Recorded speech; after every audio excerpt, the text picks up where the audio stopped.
From the Los Angeles Memorial Coliseum in Los Angeles, California, CBS Sports presents the National Football Conference Championship game between the Dallas Cowboys and the Los Angeles Rams.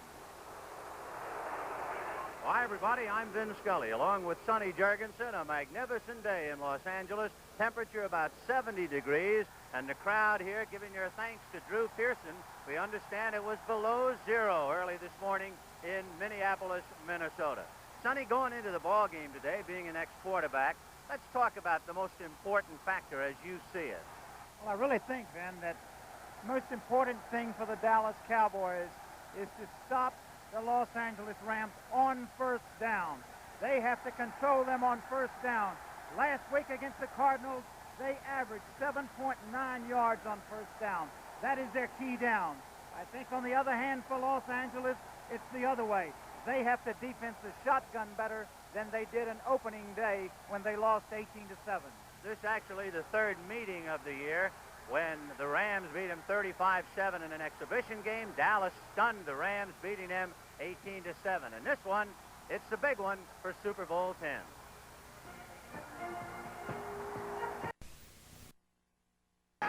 Saddle, a long night sleeping on the hard ground. But now comes Miller time, and those are beautiful words for the time when you head for the best tasting beer you can find. America's quality beer, Miller High Life. If you got the time, we got the beer, Miller Beer. Most people's biggest investment is their home. But their second biggest investment could be in here, their car. So protected with Quaker State motor oil. Regular changes of Quaker State can help reduce costly engine repairs. Made from high-quality Pennsylvania-grade crude oil, you can find Quaker State in more places than ever. HD, Super Blend, or Deluxe. Your second biggest investment, your car, is well worth the investment in Quaker State. Fantastic scoring play by that New York Life Insurance team. Let's see the instant replay. Look at those New York Life pros blocking out Jake's money problems, stopping his retirement worries. And there he is, reaching his goal. Jake's got financial security. New York Life made it happen. Where the name of the game is life, there's New York Life.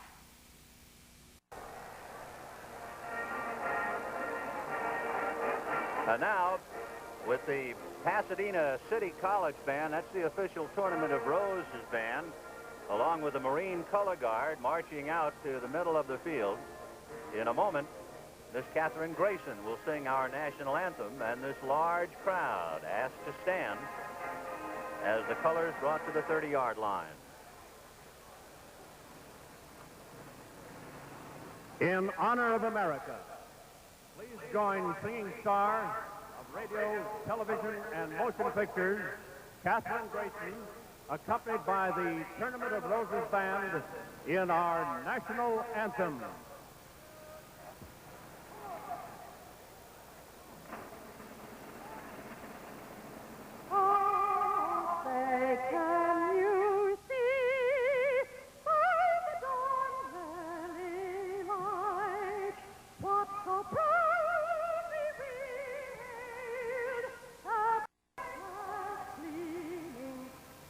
Bright skies and bright stars through the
Well, under magnificent weather conditions here in Los Angeles, we are just moments away from the start of the kickoff.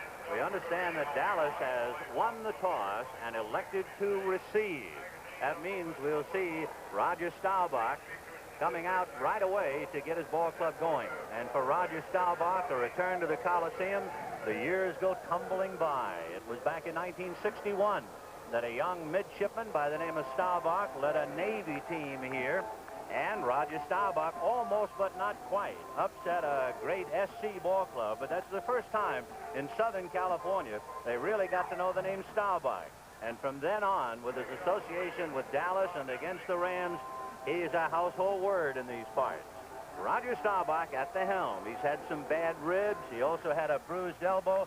Sonny, you were talking to him yesterday. What's his latest feeling?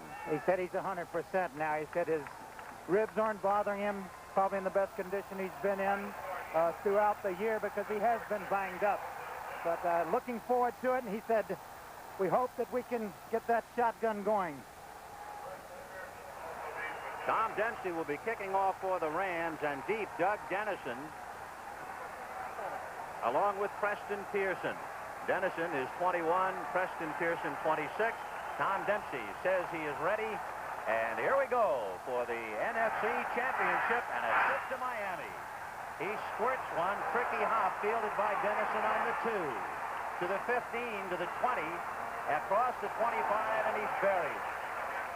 On the very top was John Capoletti along with Al Cowlings, Jim Peterson, and slowly getting up from the bottom was Dennis Harrah, who made the initial hit along with Rick Cave. So they all piled up, and here we go.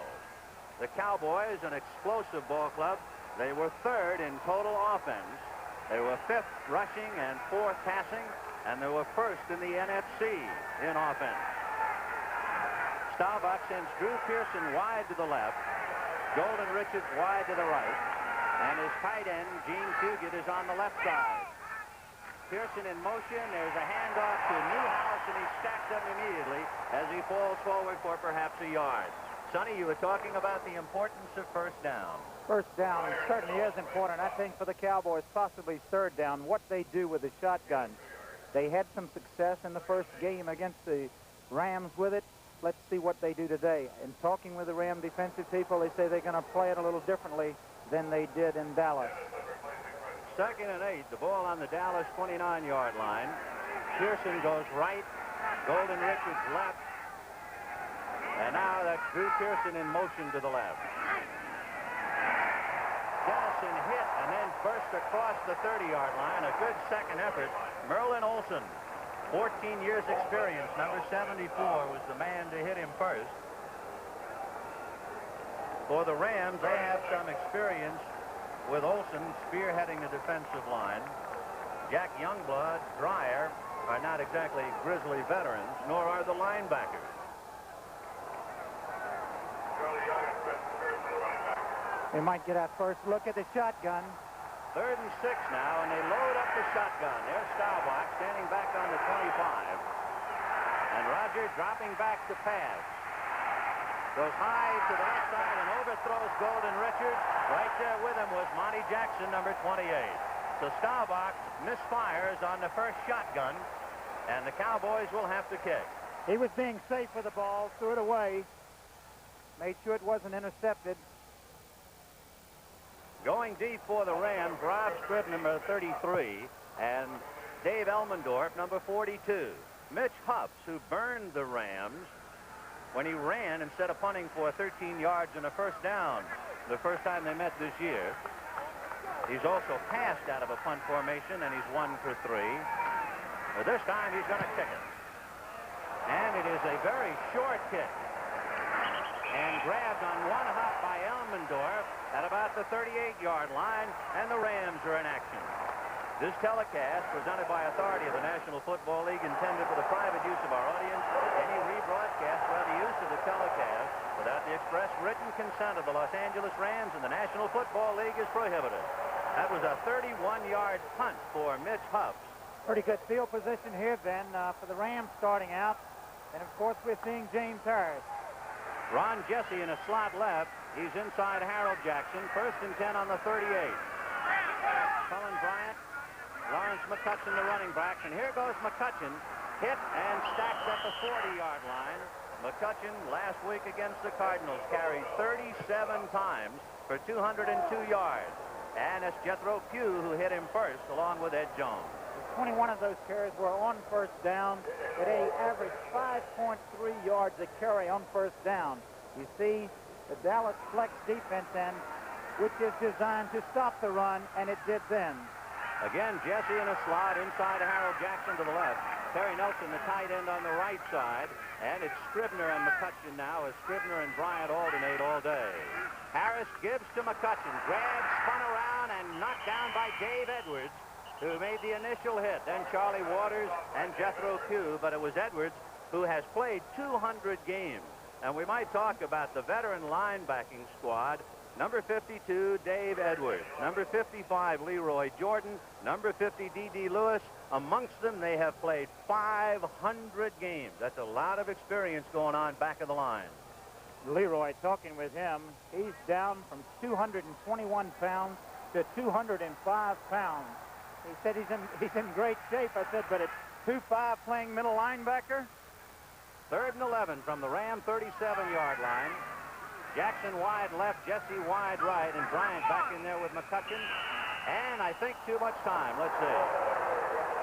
Jim Harris studying a rather complicated Dallas defense. And we'll see whether it's too much time, and that's what it'll be. Tommy Bell is our referee. Pat Harder, Ed Marion, Bill Swanson, and Tom Kelleher, Dick Dulac. And Jack Lemmon.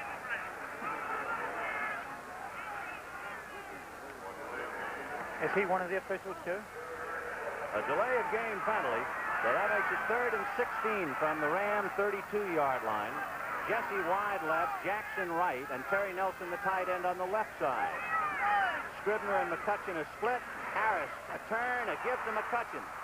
He got by Jones, and he's finally knocked down by Benny Barnes, number 31, along with Mark Washington, who came along to drive him out.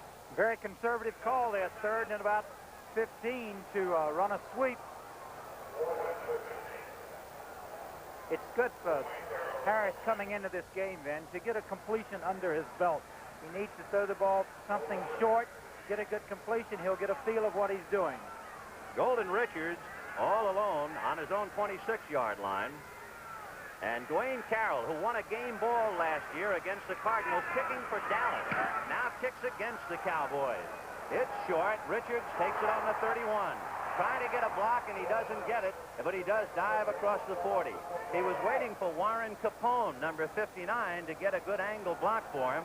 Capone couldn't do it, and that took away any chance for a lengthy rundown. No score, 11 and a half to go in the first quarter. Drive. I'm glad we Ford's new Pinto Pony MPG. Gives me a car for the money. It's got a strong unitized body, a 2.3-liter engine, and front disc brakes. It also has a safety-designed front end and roof structure, an energy-absorbing steering column, and steel guardrails. It's a little car, but not too little, and I like that. After all, no matter how much fun it is, there's a serious side to driving. The closer you look, the better we look. There's a special kind of beer. It was created nearly a century ago by people who really cared about things, like brewing a quality beer, no matter what the cost. The Budweiser people still think that's worth caring about. They're making sure that caring isn't just a memory. And every taste of Beechwood-aged Budweiser says so, and always will. By the way, in covering this game today, the Goodyear blimp will fly approximately 100 miles, circling the Coliseum with the CBS camera in the sky. Right now, it's 1st and 10 for the Cowboys on their own 40-yard line. Staubach has Richards on the left, but he gives to Preston Pearson, who does a good fake to get by Jack Reynolds, but has to pay for it at about the 43-yard line. Reynolds tried to come up, Hacksaw, as they call him, number 64, and Preston able to escape him. Hacksaw Reynolds got the nickname when his Tennessee club was upset by Ole Miss in his senior year, Reynolds was so angry, he took a hacksaw and sawed a 53 Chevy in half. It took him 2 days. That's where the origin of the nickname Hacksaw. Middle linebacker, Jack Reynolds. All right, 2nd and 8. The ball on the Cowboy 43. Richards left. Here comes Drew Pearson in motion. Staubach shovels to Dennison. He's off Reynolds, and finally Elmendorf hits him, but a good carry to get out of the hands of Jack Reynolds, who had him at the 45-yard line, and instead he wouldn't quit and picked up some more. Take another look. He does a good job here. Watch Reynolds in pursuit, taking his pursuit angles, playing off the blockers, moving laterally. You see him just missing the tackle there. He had a shot at him, but Dennison broke the tackle. That's Doug Dennison's a fine runner.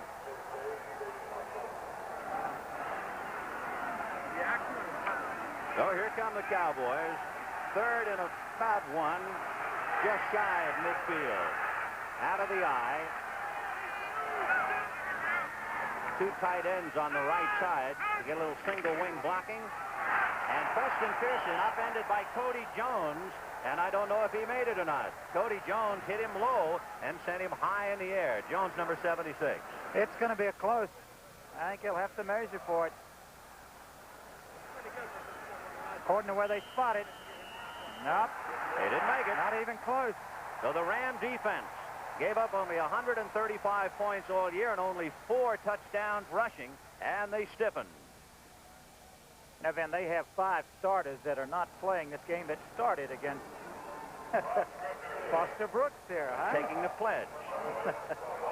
They have 5 starters that aren't starting today that started against him at the beginning of the season. Mitch Huff will punt from the 35. Rod Scribner standing alone on the Ram 10-yard line. Huff's a high pass from center, but he had plenty of time. There was nobody coming. Scribner has the ball hit on the 20 and kick out of bounds at the 18-yard line. So the Rams will open up shop. 1st and 10 on their own 18. So the Cowboys have had the ball twice.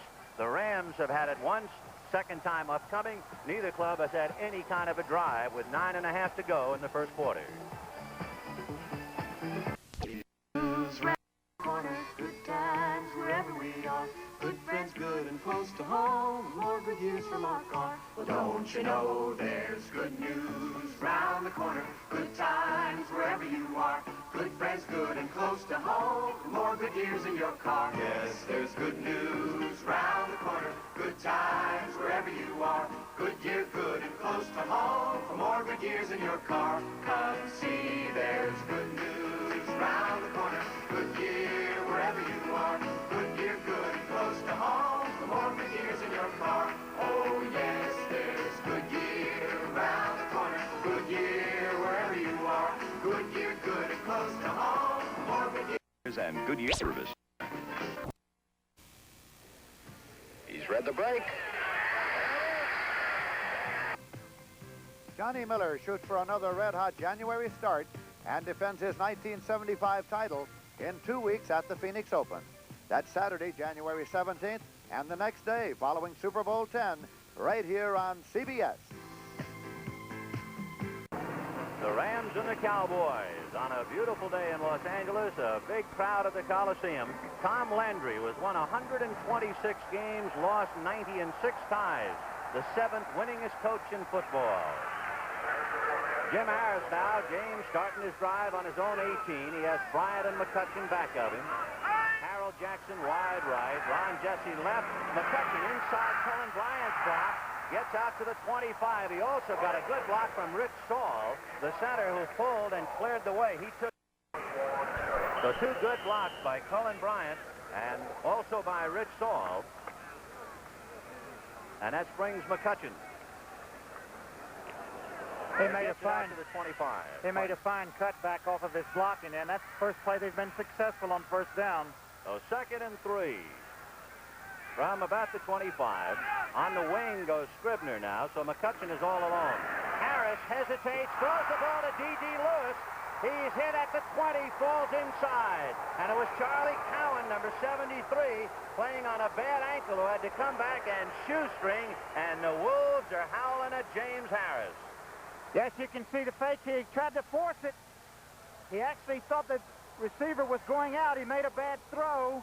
That's the thing. You got to get that first completion under your belt. And he gets it, but to the wrong side, to D.D. Lewis. D.D. Lewis with 109 games under his belt, the right man in the right spot. And only a limping Charlie Cowan was able to tie him down, or he might have gone all the way. So the Cowboys in the first big break take over 1st and 10 on the 19-yard line of Los Angeles.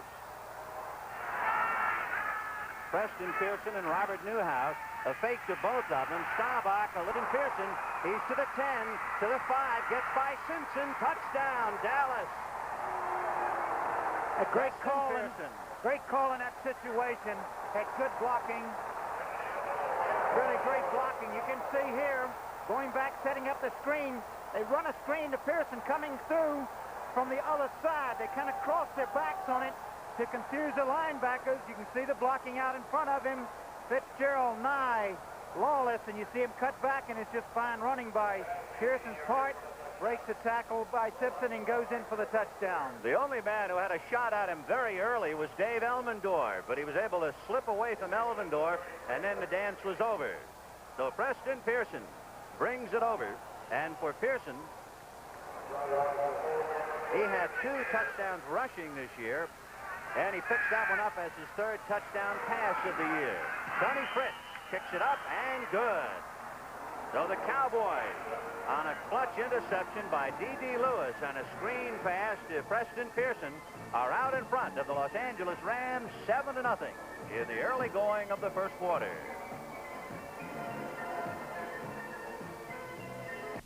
This is the spirit of Johnny Miller Menswear. Every day, in every way, a man should play to win. Right.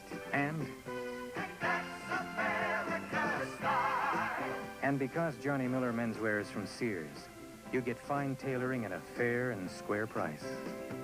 It's America's style. Exclusively in selected Sears stores. Independence Square, Philadelphia. And there go the Larsons to discover a part of America's history. Continental Congress adopted the Declaration of Independence. Liberty Bell is inscribed, proclaim liberty throughout Later all they time. discover Oh, no, the lights. the Sears Die Hard with extra power to start your car when most batteries won't. It's making history. Sold only at Sears. The Dallas Cowboys leading the Los Angeles Rams 7-0. Tony Fritz kicks off, and it's fielded, battled by Jesse, recovers on his own 15-yard line, and there are Cowboys in pursuit. Barnes and Henderson finally brought him down. Tom Henderson, number 56, who can really fly. Henderson on a reverse returned a kickoff 97 yards for a touchdown this year. This time he went after Jesse and nailed him, and the crowd booing James Harris. Psychologically, that really has to hurt. Have you ever been booed by your own hometown? Are you kidding? Yes, especially in Philadelphia, but it is something that you just have to forget and go about your business. 1st and 10 on the Ram 25. Ron Jesse wide right, Harold Jackson left. Out of the eye, Cullen Bryant the tailback, and now comes to split. The Veer defense, and here comes McCutcheon, and he's hit by Harvey Martin first of all, and down he goes. Harvey Martin, Mean Harvey, who's a teammate in college of Dwight White at East Texas State, and Harvey lowered the boom.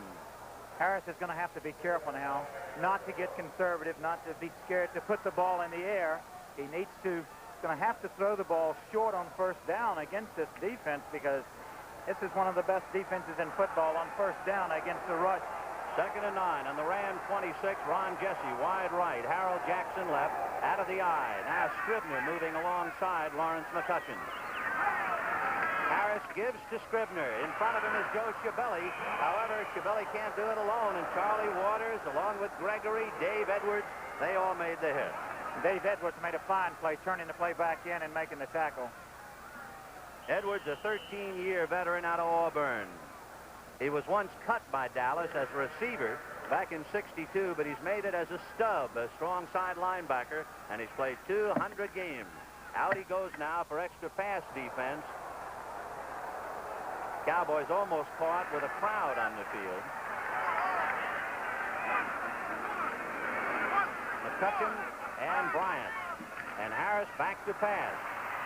Down the middle and low, intended for his tight end, Terry Nelson. The pass was underthrown, and the complexion, the flavor of the game is the frustration of James Harris and the big decision by Chuck Knox to start him. Well, you can see he pushed that ball. He didn't deliver it like the James Harris you know that can throw the thing. And he has a very strong arm, but that wasn't a very natural delivery. For Dallas, Golden Richards standing on his own 35-yard line. Dwayne Carroll, as we said, kicked for Dallas last year and gets a poor cutoff. It barely gets to midfield, then bounces down to the 35, and it'll roll and is down at the 32. So the Cowboys will take over 1st and 10 on their own 32, and one thing has held up. Neither team can boast of a great punter. They rank 9th and 10th in the conference, and we have not seen a good punt yet. You know, the dimensions of the Goodyear blimp, the Columbia, if they were placed on the Rams goal line, the tail would be on the Dallas 36-yard line. That's a big baby covering the ball game. Doug Dennison will take the handoff, get across the 35. Blaine Nye was out in front leading the block, and he went down under Cody Jones' pressure. And there is the pride of Youngstown and Lackawanna, Ron Jaworski, the Polish rifle, who led the Rams to consecutive victories over some big-name quarterbacks like Hadel and Hart to get him here.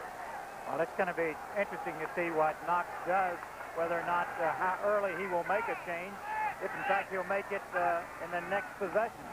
Staubach going to the right sideline, caught by Drew Pearson, knocked out of bounds by Eddie McMillan, and is just shy of midfield.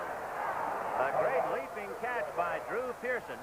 And of course, Pearson, who burned Minnesota, burned the Rams back in 1973 with one of those big 80-yard passes. Take another look. You can see the concentration he has here in jumping up and making the catch, knowing you're going to get hit when you come down. Great concentration to catch the ball here. And McMillan takes him out of bounds. So Roger Staubach leading 7-0. Drew Pearson goes wide right. Golden Richards left. And there's a little draw to Doug Dennison, and he gets across the 40-yard line and just short of the 35. He went right on by Isaiah Robertson, who got a piece of him, but he carried just shy of the 35-yard line. So a great run. Bill Simpson finally brought him down. Just a little roll draw, and he just runs to daylight, breaks outside the play designed to go inside of the defensive end. Dreyer had closed down so much that he was able to take the thing outside and found some daylight. The Ram home record is 21-2 under Chuck Knox, but Tom Landry has his boys really going to the whip and early. Preston Pearson and Robert Newhouse are split. Drew Pearson in motion to the left. Play action fake to Pearson. Staubach down the middle, and it is intercepted. Intercepted by Bill Simpson. He's to the 40, to midfield, and knocked down there by Roger Staubach. Roger Staubach had to come and take Simpson down, and we'll take another look at another redhead. Bill Simpson. He was just high on this pass, Ben. A little play action. He had him open, but he overthrows him. You see the height. Great interception. As he starts back up, if Staubach doesn't make the tackle, if he doesn't make the tackle here, you'll see him coming in the picture. Simpson will score. You see the tackle by Staubach. So the Rams Chuck Knox has made the change. Ron Jaworski is at quarterback. 1st and 10 on the Cowboy 49. 7-0 Dallas. Cullen Bryant, Lawrence McCutcheon, the running backs. Jesse wide left. The tight end Nelson on the left side. And the rifle is going to the air. Down the middle, and he completes it to Cullen Bryant, who is knocked out of bounds by Charlie Waters on the Dallas 20. And the kid has come in with a vengeance. He certainly came in came in humming it. You see Bryant coming out of the backfield at the bottom of your screen. He lets him clear deep. The end comes underneath. He finds him wide open. He got screened off. D.D. Lewis got picked off by the split end, and Bryant came clear. All right, Jaworski sends Jesse wide left, Jackson wide right. Tight end Nelson on the left side. Scribner in there with McCutcheon. Almost a juggle, but a hand to McCutcheon, who was inside the 20 and buried as Too Tall Jones hit him at the bottom. Leroy Jordan fell on top. A little bad exchange here. He fumbles the snap. See him go back after it and gives it to McCutcheon. That's a gain of a couple of yards. It's Dallas 7, Los Angeles nothing. And the scoreboard now shows us 4 minutes and 55 seconds remaining in the first quarter here on a beautiful sunshiny winter day, and you never know it's winter here in Los Angeles. And you've got to wonder, Don, what's going through the mind of James Harris right now. Was he taken out because did he take himself out, in fact? Maybe he's bothered by that shoulder again. He threw only 2 passes. It's second down and 7 to go now for the Rams at the Dallas 17-yard line as Jaworski puts setbacks behind him. Fake, and now going back to pass. Throws it to McCutcheon over his head around the 2-yard line, out of bounds. And that'll make it third down and 7. You know, Jim, that kind of history repeating itself going back to the opener between these two teams. When in that ball game, Harris had trouble in that opener, and Jaworski took over there. And of course, as things went on, Dallas went on to win that ball game. Well, of course, the Rams were hurt in that game by 3 interceptions, 3 fumbles. You mentioned Harris had trouble. He was only connected for 20 yards passing. It was still an 18-7 Dallas win, and they can't afford to get behind here. They're faced now with a third down situation from the 17 of Dallas. He played for the Rams. Otherwise, be forced to go for the 3 at this point. They need 7 to get back in. McCutcheon comes to the near side, and Rob Scribner is running mate to the left. Going back to pass is Jaworski. Good protection. Throws to the end zone. Incomplete. Intended. Cutting back that time was Harold Jackson. But covering him tightly was Cliff Harris, the free safety on the play. And that'll make it fourth down and 7 to go for the Rams at the 17-yard line of Dallas. And Tom Dempsey comes in to attempt the field goal. Pretty good coverage that time by Cliff Harris, the free safety. They sent Ron Jesse from the right side, crossing over the middle. They waited. Jackson ran a little bit of a delay. Good protection that time by the front line offensively for the Rams. Pass just a little bit overthrown, but of course, Jaworski had to be careful also with Harris in the vicinity. Jaworski is holding at the 24-yard line. Dempsey is 9 for 9 inside that 30-yard distance. This time he's kicking from actually 34 yards out. Waiting for the snap. The Rams trail by 7. Could cut it to 4. Here's the kick. It's blocked. It's loose on the ground. And the Cowboys have it at the 23-yard line. The kick was blocked that time. That was Thomas Henderson, the reserve linebacker from Langston, Oklahoma, who broke through to block that kick. And the Rams remain scoreless, and the Cowboys have it at the 23-yard line. Don, whoever takes this NFC Championship game will be on their way to the Super Bowl in Miami on Sunday, January the 18th, and I'll be there along with Ed Ingles with full live coverage of Super Bowl 10. And, of course, our own Win Elliott will have 28 special Super Bowl reports for you over that long Super Bowl weekend leading up to this great event. Special reports throughout the weekend, Super Bowl 10 on Sunday the 18th over most of these CBS Radio Network stations. Here's Dallas ready at the 23-yard line. That has to give their defense a lot of confidence. They yielded 32 yards. And then without a point given to the Rams on that drive as they have the ball back. And through the middle goes Pearson, carrying it up to about the 26-7-yard line. Cody Jones and Jack Youngblood made the stop after a gain of 4, and that'll make it second down and 6 to go for the Cowboys now at their own 26-yard line. Let's talk a little bit about the Dallas defenses. It could be a big key in this ball game as to how they can stop Los Angeles on first down. Anytime you can hold the Minnesota Vikings to 14 points in Bloomington, you've done some job, and that's exactly what Dallas did a week ago. Here are the Cowboys ready again now as they line up with Roger Staubach using the split-backs behind him. He's back to pass, throws a little short one to Dennison at the 30. He's up to the 35 to the 38-yard line and gains on that play just about 11 yards before Jack Youngblood spilled him. And that's enough yardage for a first down for the Cowboys. Moving that one, throwing to his backs, coming out. That time Staubach hit Dennison, who had broken clear of the linebacker, the underneath coverage that time, and it'll be first down and 10 to go for the Cowboys now at the 38-yard line. We have 3 minutes and 10 seconds to go, first quarter here in Los Angeles, as Golden Richards comes wide left, and going out right is Drew Pearson. The running backs, Newhouse in the front of the eye. In the tail is Preston Pearson. They shift to a setback now. The handoff is given. A fake then, and then thrown to Pearson, and out of bounds, incomplete. He had that ball in his fingertips as he ran across the sideline and couldn't hold it, and it's incomplete. He had him beaten. The man he beat was Bill Simpson there, man out of Michigan State in his third year. Simpson took the inside fake to Newhouse. Pearson was open. The ball just dropped out there in the left flat. First down department, Dallas has 4. The Los Angeles Rams have 1. And as far as takeaways and giveaways are concerned, they're even, both with an intercepted pass. Rams intercepted 22 this year, Dallas 25, and in overall, the Rams had a surplus of 15, Dallas 9 in recovered fumbles and interceptions. Here's the handoff, given a Pearson to Robert Newhouse. He carries to the 40-yard line. He's stopped that time by Jack Reynolds, who takes his defensive signals for the Rams from the sideline from Ray Malavasi, the former Oakland Raider defensive specialist who came down here to coach the Rams. And Ray calls the defensive signals for the Rams, and Jack Reynolds takes them, although Jack will sometimes change up on that offense if he sees the occasion. 5 defensive backs are in for the Rams now. Steve Priest becomes the 5th member, along with McMillan and Jackson at the corners, Simpson and Elmendorf on the inside of the safety. Now third down, 8 to go, as Staubach expected to go to the shotgun as he does.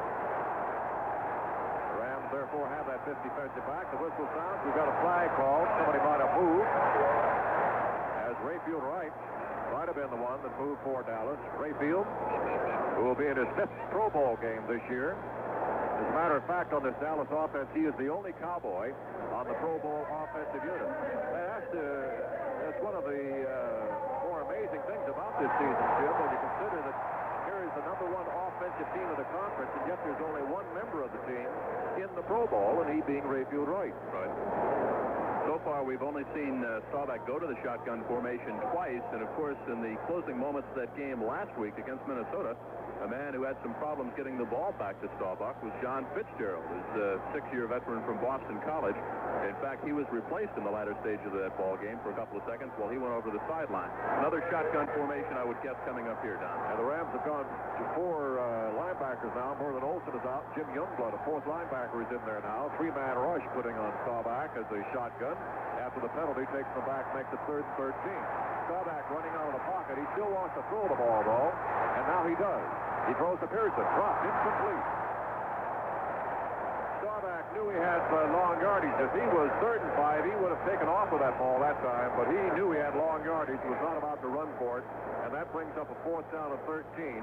And for now, the 3rd time in 5 possessions today, the Cowboys are forced to kick. They started this drive actually from their 38-yard line, and they end up with a -2. Mitch Hoops is in to kick, and back to receive Dave Elmendorf and Rob Scribner. Kicking from the 35-yard line. There's Hoops getting his kick off the side of his foot, bounding, however, up to the 30, where it's grabbed there by Scribner, and he's pulled down the 32-yard line. That was a 35-yard kick by Hoops, and he got it back for about 2 yards, Scribner did, before he was tackled on the run back that time by Benny Barnes. 1st and 10, with 1 minute and 46 left to go in the first quarter. The Rams have the ball at their 32-yard line. So let's see now what Ron Jaworski can start to do offensively for the Rams. They have the 1 first down that came on his pass completion that took them down to about the 24-yard line. As Don reported to you, while the field goal try by Dempsey was blocked, Rams take over now. First down, 10 yards to go from their own 32. Jaworski with the running backs, McCutcheon and Bryan in behind him, operating from the eye. They shift out of it now. Harold Jackson, wide right, out left is Ron Jesse. As there's Jaworski going back. The rush is on. He throws his pass incomplete. Pressuring him that time, putting the rush on him up front was Jethro Pugh. And that'll make it a 2nd and 10 as Jaworski's pass is incomplete. Jaworski has been sacked 1 out of every 5 times he's tried to pass. And this, of course, is something that will happen to a rookie coming into this ball game, as compared, say, to Harris, who was sacked once out of every 14 times this year that he went back to pass. On a comparative note, Staubach once out of every 10 times. And as I mentioned mentioned Jaworski once out of 5. The pressure on as they look over that defense a little longer and may hold the ball a little longer than a veteran would. All set once again now. McCutcheon and Scribner, the setbacks behind Jaworski, runs a quarterback draw through the middle and gets up to the 37-38. He had his Schiavelli and Mack, his guards, strap blocking up front. He squeezed through and picks to the 39-yard line, picks up about 7 yards. On Jaworski on the run. You don't think that's his favorite play now, do you, Don? That's the same one he scored on that Saturday night game against the Pittsburgh Steelers. Well, you know, as a matter of fact, he ran for a quarterback. He scored 3 touchdowns by running before he threw a touchdown pass. Well, that keeps you guessing. Here's 3rd down and 3 to go now at the 39-yard line of the Rams. Jaworski, again, uses split backs behind. They're not coming out of that I formation today. McCutcheon and Bryant going back to pass on 3rd and 3. Jaworski throws his pass. It's caught at midfield, this time by Jesse, and he's down to the 47-yard line. Charlie Waters was the man who got him. Jesse has a first down for the Rams in Dallas territory at the 46. Just a simple hook pattern over the right side. He's working one-on-one with Cliff Harris there, turns it in, makes a good catch. The ball thrown right in his stomach, and he turns it upfield for a first down. Now, that's the second first down of the ball game for the Rams. Time running down in the first quarter. We've got time for about 2 more plays. Jaworski brings them up now. First down, 10 yards to go from the Cowboy 47. About 25 seconds left in the first quarter. Dallas ahead 7-0. Here's Jesse out wide left, Jackson out to the right. The running backs are McCutcheon along with Bryant. The handoff is given this time to McCutcheon. And he carries it up to about the 46-yard line where Jethro Pugh knocks him down in the closing 10 seconds of the quarter. That was a gain, if anything, of a yard. It'll make a 2nd down and 9 to go, and that was probably the last play of the first quarter. And that's it as time runs out here at the Los Angeles Coliseum. The end of the quarter with the score, Dallas 7 and Los Angeles nothing. Back at the Los Angeles Coliseum after the first quarter of play in this NFC Championship game, the Dallas Cowboys on top by a score of 7-0 over the Los Angeles Rams. And Don, you think of the Rams here at home in the Coliseum, a pretty good record. 19 out of 21 victories in the regular season here at home. Pretty tough club. Well, actually, you're so right. They are tough to beat here at home, and over that 3-year span, you can add one more to that. They, of course, beat St. Louis here just a week ago to keep their momentum going into this playoff game. And, of course, now so much at stake for these two teams, knowing whoever wins it goes into the Super Bowl against the Pittsburgh Steelers, who, in case you had not heard earlier, defeated the Oakland Raiders today 16-10. Jim, we'd like to say hello to our listeners around the world on the American Forces radio service, as well as to listeners throughout America listening to us with CBS Radio, and Ram and Dallas Cowboy fans and football fans around the world. We hope you're enjoying this ball game from Los Angeles this afternoon. Here we go, 2nd and 10, starting the second quarter. Here's Jaworski back to pass, throws to the right side. It's caught there at the 45-yard line by McCutcheon down to the 35 and down to the 32-yard line. McCutcheon taking that pass out on the right flat, and he gains about 14 yards on the play before he was stopped, that time by Dave Edwards, the strong side linebacker. It'll be first down and 10 to go for the Rams at the 33-yard line of Dallas now, having started this drive back at the Los Angeles 32-yard line. So, without being slowed, they have moved it 35 yards. The most impressive Ram drive of the day, in fact. They went 32 yards before forced to go for the field goal, which was blocked by Tom Henderson of the Cowboys. Here's Jaworski again, dropping back to throw a pass. He is rushed and hit back to the 45-yard line. Coming through, Harvey Martin. As I mentioned before, a great pass rusher from the right side of that line. Former East Texas State star. Tough as they come. And Martin sacked Jaworski back at the 45-yard line. Pretty good battle going on over on the right side there. Tom Mack, 6'3", 250. Charlie Cowan, 6'4", 265.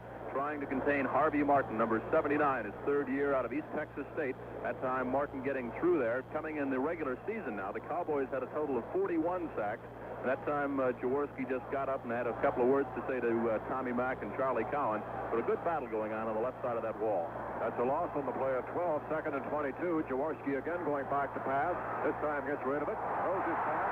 Caught this time by Terry Nelson, the tight end, from the 32-yard line. And he gains about those 12 yards that he lost in the previous play.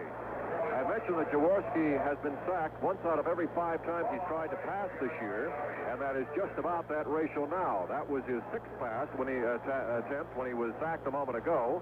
He now is 3 for 6 and good for 54 yards. Staubach, coincidentally, is also 3 for 6 for 42 yards. And here we go. Yeah, it's 3rd and 10. 3rd and 10 here for the Rams now. Another key play in the early going of this game. Cowboys ahead 7-0. McCutcheon, along with Bryant, the running backs behind Jaworski. As somebody jumps a signal there, and that may be a Cowboy. We'll see in just a moment.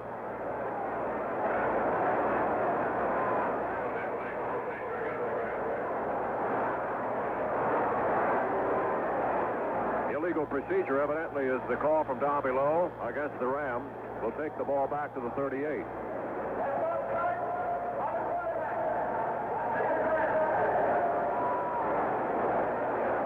Well, it was 3rd and 10, of course, but now long yardage makes it 3rd and 15. Operating from the Dallas 38-yard line. In any event, Jaworski could have been figured to pass, but he just has 5 additional yards. He has to get down to that 23-yard line for the first down. McCutcheon and Scribner is in for Bryant now. As there goes Jaworski back to pass. Good protection this time. Throws it down to the 23. It's caught there at the 23-yard line. It's rather Warren Jesse at about the 24. He may be a yard short. Or remember, that was a 3rd down play. It's at the 24-yard line. A gain on the play of about 14 yards. The tackle made by Mark Washington, the left cornerback. He had it, Don, but he came back for the ball. That's right. I think he planted himself right there at the 23 where he said he knew he had to get. They're going to, as a matter of fact, they're now, it looks as though they're calling for a measurement here. I think he'll be about 2 feet short. As I mentioned, he had the first down, came back for the ball to make sure of the reception, and Washington just bumped him to bring him down to the ground there, and I think he'll be about 2 feet short. Bring up a 4th down situation. So now if you're Chuck Knox with 12:43 to go in the quarter, and in the first half you're down by 7 points, what do you do in a situation like this, if in fact you need another 2 feet, Don?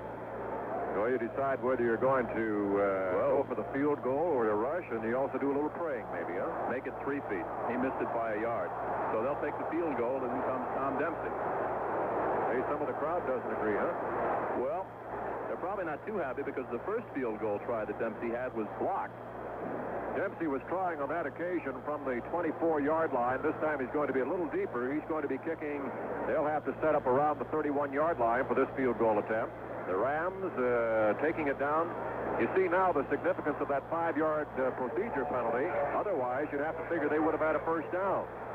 And now from the 31, Ron Jaworski will hold and Tom Dempsey will kick. He's kicking from 41 yards out from the 31-yard line, waiting for the snap. Placed down and kicked. This one gets away, has good distance. And it is wide to the left, though, and no good. And the field goal attempt from 41 yards is no good. So the Rams will give up the ball at about the 24-yard line. And there are the breaks of the game, Jim. That 5-yard penalty against the Rams. Otherwise, they'd still have possession. But they moved the ball on that drive on their own 32-yard line. They ended up at the 24. They went their longest distance of the day, 44 yards. We've got a timeout in the second half. It's 12 and a half minutes to go in the first half here. And the score is Dallas 7 and Los Angeles nothing.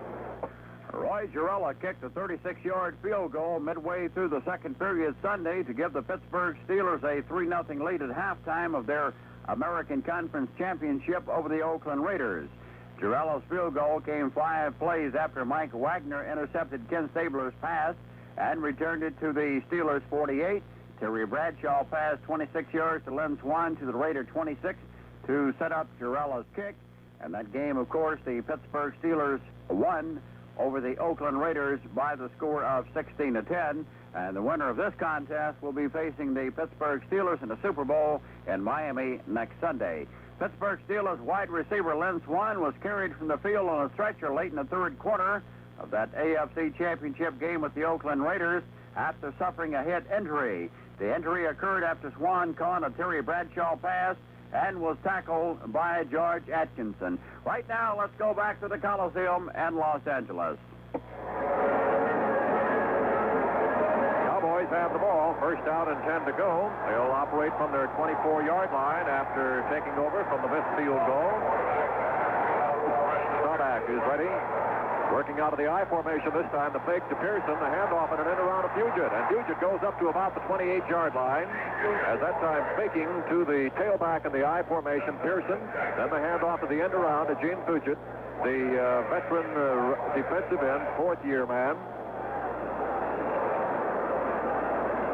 Actually, Monty Jackson and Bill Simpson stopped him after a gain to the 29, a gain of about 5 yards on the play. Puget taking over at that tight end spot after regaining the position in a battle with Billy Joe Dupree. Here's Dallas ready again, this time operating from a slot back formation on the right side. In the middle there is Gordon Richards. The pass to the far side is out of bounds, intended for Preston Pearson. And that'll bring up a 3rd and 5 for Dallas, just short of this 30-yard line. 7-0 Dallas, set up by a D.D. Lewis interception, then a Staubach to Pearson 18-yard touchdown pass. Otherwise, Don, offensively, the #1 team in the NFC hasn't done too much this afternoon. This is actually their 6th possession. They've been forced to kick on 3 occasions. The one interception by Bill Simpson for the Rams stopped one drive, and as Jim mentioned, the touchdown scoring pass Staubach to Pearson. Here we go now, 3rd down and 4 to go. 5 defensive backs are in there for the Rams now. The shotgun formation goes Roger Staubach. He's back to pass, has the ball. Plenty of time, throws one 35, 40 yards down to Richards. He's got it at the 35-yard line to the 30-yard line. And Dallas has a first down deep in Los Angeles territory at the 29. From the 29 to the 29, a distance. Reception, then a Staubach to Pearson 18-yard touchdown pass. Otherwise, Don, offensively, the #1 team in the NFC hasn't done too much this afternoon. This is actually their 6th possession. They've been forced to kick on 3 occasions. The one interception by Bill Simpson for the Rams stopped one drive, and as Jim mentioned, the touchdown scoring pass Staubach to Pearson. Here we go now, 3rd down and 4 to go. 5 defensive backs are in there for the Rams now. The shotgun formation goes Roger Staubach. He's back to pass, has the ball. Plenty of time, throws one 35, 40 yards down to Richards. He's got it at the 35-yard line to the 30-yard line. And Dallas has a first down deep in Los Angeles territory at the 29. From the 29 to the 29, a distance of 42 yards. Monty Jackson was the man who got him at the 29-yard line, and his first down Dallas, striking through the air on the longest gainer of the day.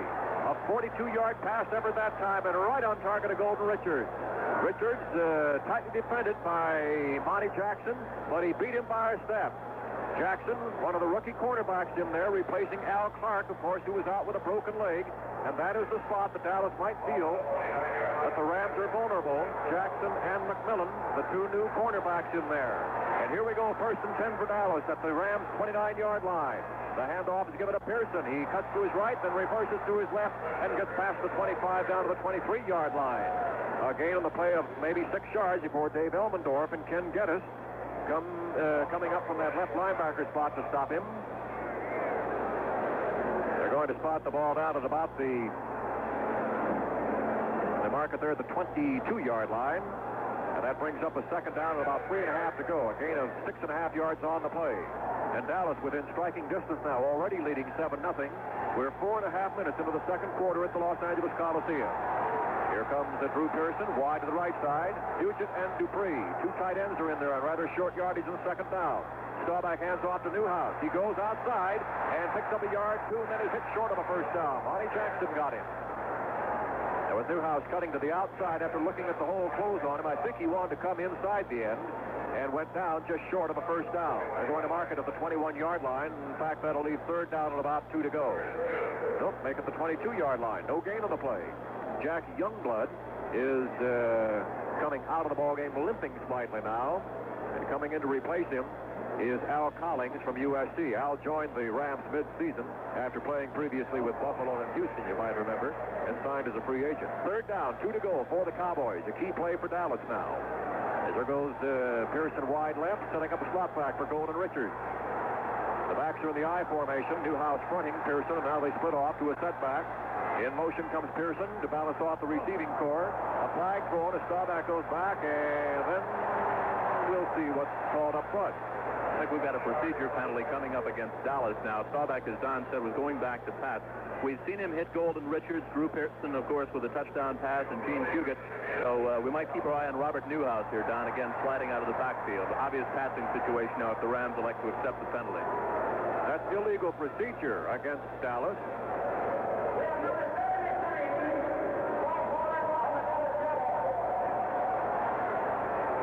Was illegal procedure against Dallas, the same thing, which negated a first down for the Rams eventually, and now we'll see whether it hurts Dallas in the same score. Ralph Neely was the man who moved illegally. Steve Priest comes in for a fifth defensive back, expecting Staubach to throw now. He could have kept them guessing at 3rd and 2, but now they look for him to go to the air to a shotgun. 3rd down, 7 to go from the Ram 26-yard line. As Staubach has the ball, he's back to pass. Throws, caught by Pearson at the 15. He's got a first down at the 11-yard line. Pearson taking the pass from Staubach. Defending against the reception on the play. That time was Rod Perry in there in that defensive backfield. Actually, he was a 6th defensive back in there. They still could not cover Pearson on that pass out to the right sideline. So it's 1st and 10 for Dallas now at the Rams' 10-yard line. And Don, it was a shoestring catch there by Pearson over in the right flat.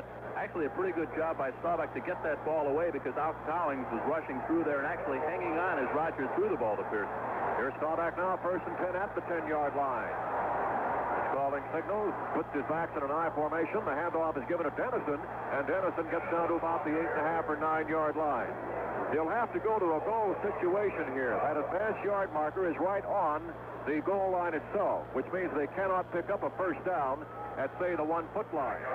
Isaiah Robertson was the man who stopped that play, 1.5 yards from the point at which it started. It'll be 2nd down, 8.5 to go for a touchdown for Dallas. Jack Youngblood has come back in. He was limping a moment ago. He's okay. He's back into the action. 2nd down at the 8.5-yard line. Receivers coming right this time are Pearson, along with Golden Richards, slotting to the left to the right side. Pearson, along with Newhouse, the running back. Ball given to Newhouse, and Robert Powell's past the 5 down to the 4-yard line. He gains about 4.5 yards on the play before he stopped. And that'll bring up 3rd down and goal to go for the Cowboys. Youngblood, along with Dave Elmendorf, making the stop that time. The Rams running out of defensive room to cover down there, as they have their back to the wall now on a 3rd and 4. We have 8 minutes and 15 seconds to go, first half in Los Angeles. The Cowboys leading, and they call for a timeout ahead 7-0 here. They want to talk over some strategies with the Roger Staubach and Tom Landry. We've got a timeout on the field. The score to repeat. Dallas 7, Los Angeles nothing.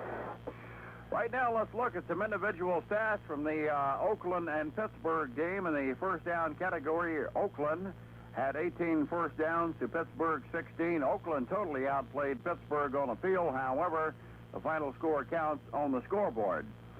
In the rushing department, Oakland rushed for 130 yards on 32 carries. Pittsburgh had 117 yards on 39 carries. In the passing department, Oakland passed for 228 yards, Pittsburgh for 215. Oakland passed 42 times. They completed 18, had 2 intercepted.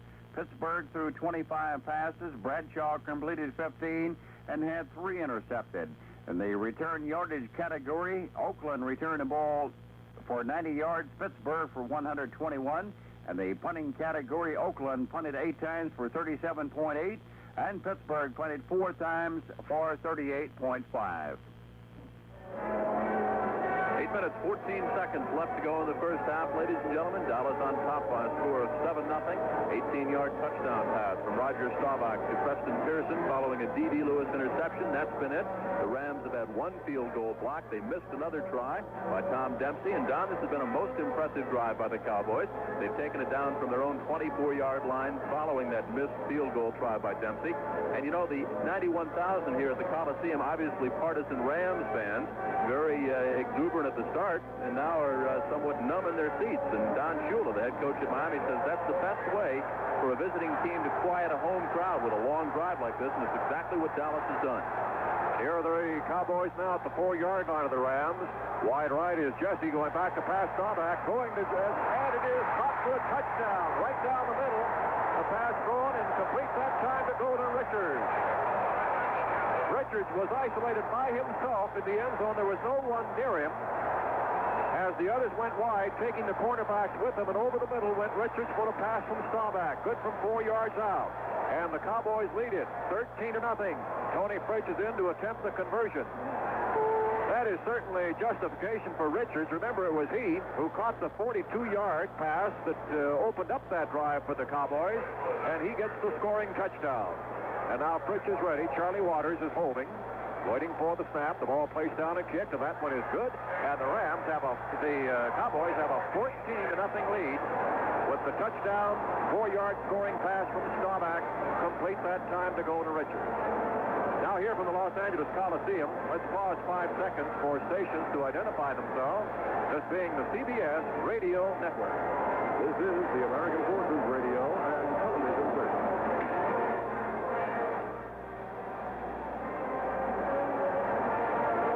Back at the Coliseum, Dallas on top 14-0. And Don, we're looking at the number 2 overall defense in the NFC. The LA Rams being blitzed pretty good here by Roger Staubach so far. He's 6 out of 11 for 104 yards, 2 touchdowns. The Rams overall have been averaging about 127 yards giving up in terms of passing. So Roger using all of his receivers, hitting Golden Richards for 1 score, also Preston Pearson for another, but also throwing the ball to Gene Puget using all the receivers, able to move right down the field here. It's a 14-0 game. The Rams will have to get a couple of points here before the end of the first half. Here's Fritsch kicking off, coming down to Willie McGee and Coley Bryant. He's got it. Bryant has the 15 of the 20, the 25 through the middle, plus the tackle the 30, and gets up to the 36-7-yard line. As Tony Fritsch kicked, taken that time by Coley Bryant. He ran it back to the 36-yard line, about 21 yards. It'll be first down and 10 to go for the Rams, now at their 36-yard line. Thomas Henderson making the stop on the run back. And it is Henderson who is hurt on the play. It'll be first down and 10 to go for the Rams from that spot. You mentioned this crowd again of 91,000, the biggest crowd to watch a postseason pro football game, surpassing the Super Bowl crowd here in Los Angeles a few years back. But it, too, this crowd record, too, will be broken next year when the Super Bowl is played a few miles over to the east in Pasadena, where there, of course, they'll probably seat some 105,000 for the Super Bowl. Well, this is a prelude to Super Bowl 10, and whoever wins here, as you know, will be in the running for this year's Super Bowl honors. Their opponent, the Pittsburgh Steelers, who defeated Oakland this afternoon, 16-10. And, of course, CBS has a whole pageant for you this year, with Win Elliott bringing you 28 special broadcasts leading up to that great event. Then for the Super Bowl itself, Ed Ingles and I will be there with full live coverage. It's all yours on Saturday and Sunday. That's January the 17th and 18th over most of these CBS Radio Network stations. Now, the Rams are finding themselves in a position that they put the St. Louis Cardinals in, that of trailing very early in the ballgame. They're down 14-0 now. They opened up with their starting quarterback, James Harris, 1 incompleted pass, 1 interception, and they've done very little offensively. Jaworski's been able to get them down within field goal range. 1 has been blocked, the other has been missed, and the Rams have been stymied offensively, and they must wonder what's going on here. They find themselves 14-0 with 8 minutes to go here in the first half. Jim, actually, in contrast to last week, when on their first possession, they went 79 yards and scored against St. Louis, and sometimes that kind of early momentum can just have a good carryover effect for you. But the Rams, the first time they got the ball today, they were held to a -5, and they had to punt their first time. They were intercepted the second time, punted the third, and then the 2 missed field goal tries. So we'll see how they make out this time. Now trailing 14-0 from their 36-yard line. Jaworski ready, hands off the tailback, and he's bailed as he came through Bryant. He's hit there by Jethro Pugh. Jethro, who's been playing pro football for 11 years, and will still tell you he doesn't feel he's reached his peak yet. 250-pounder from Elizabeth City State. He makes the stop that time. Loss of a couple of yards for Cullen Bryant coming out of the I formation. The Rams have been shifting out of that I to a setback, and that time stayed in it. Working from that, we'll see what they do this time. Coming wide left this time is Harold Jackson. Out right is Ron Jesse. They shift out of the I. McCutcheon goes right, and coming left is Rob Scribner, the messenger with Bryant. And Jaworski has the ball, going back to pass. Gets it off to the left flat, incomplete intent for Scribner.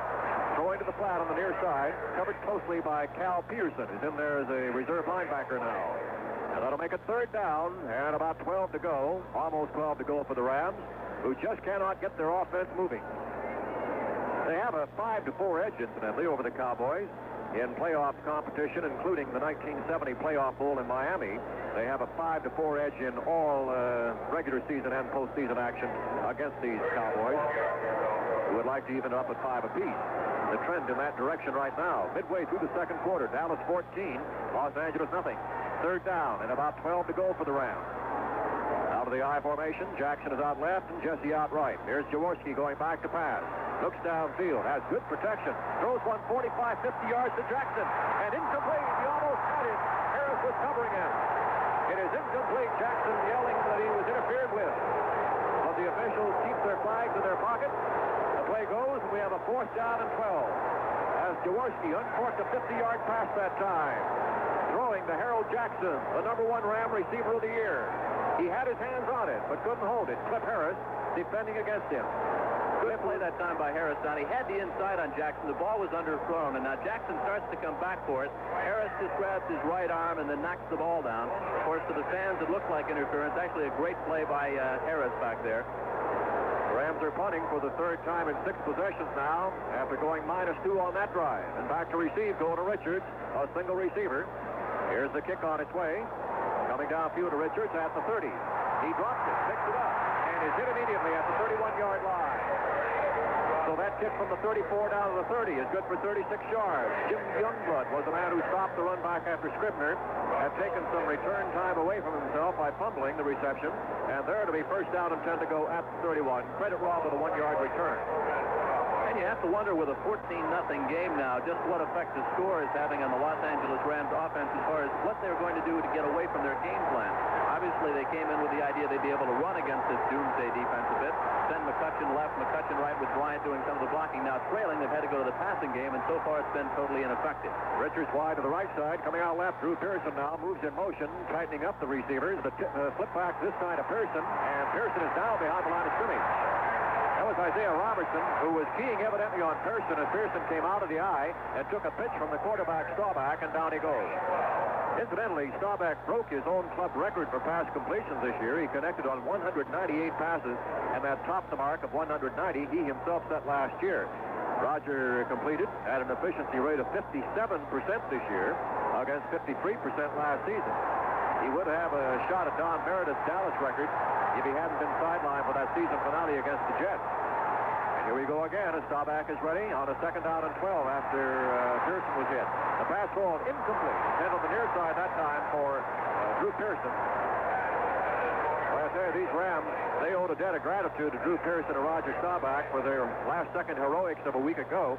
Otherwise, Jim, we're told that we would be in temperatures of -3. How did you have your long underwear all set? I was all packed. There was a big change in travel plans with that touchdown pass, I'll tell you that. 3 degrees in Bloomington, Minnesota this afternoon. Not exactly a heat wave. We were there a year ago. It was 32 and beautiful, but 3rd down, 12 to go. Staubach into a shotgun now. He'll move Pearson over into a slot to the left. He's going back to pass. Retreats out of the pocket now, comes out of it. He's running it. He's got long yardage. He's up to the 35-yard line, and down he goes, short by about 5 or 6 yards.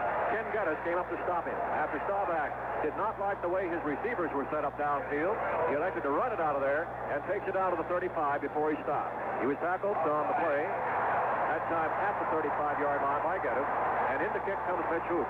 Set me down, but I really think that's the first time that Staubach has had to scramble now. That's right. Otherwise, he's been able to find his receivers. Chuck Knox said coming in here that actually Staubach is a 3-dimensional quarterback. We know, of course, he can pass. He's capable of running, but when he's most dangerous is when he starts to scramble, because at that time the linebackers have to come up. The safety men don't know what he's going to do, and that's when the receivers get free for those long gains. 6:05 to go. Dallas on top, 14-0. They've got a punt. Cowboys were offside on that play, declined by the Rams, of course, to force the 4th down. Rob Scribner is back to receive the kick from Hoop. He's going to take it to the 22-yard line with some running room, but down he goes at the 22. So that kick from Hoop to 43 yards that time is well covered at the 22, and there the Rams will have it again. 1st down and 10 to go. The tackle, Benny Barnes from Stanford, was down to make the stop on the run back, and we have a 1st and 10 for the Rams now at the Los Angeles 23-yard line. You spot those Stanford players real quick, don't you? Well, they're all over that Dallas fort. Blaine Nye is in there, of course.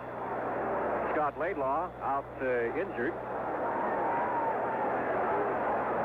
Well, the Polish rifle's still in there. Let's see what he can get going now offensively.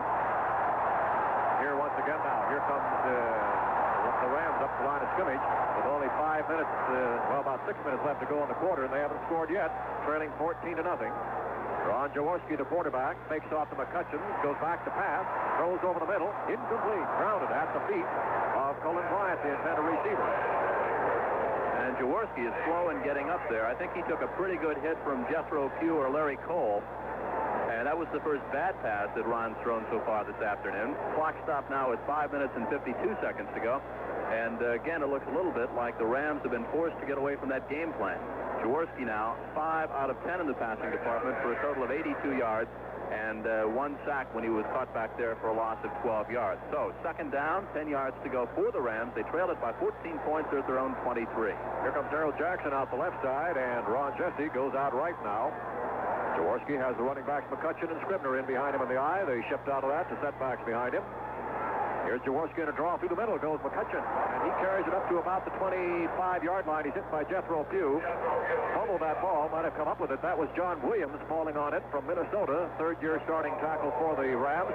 Recovered the fumble as McCutcheon dropped it, and that'll make it third down and about 9 to go. Long yardage against the Rams.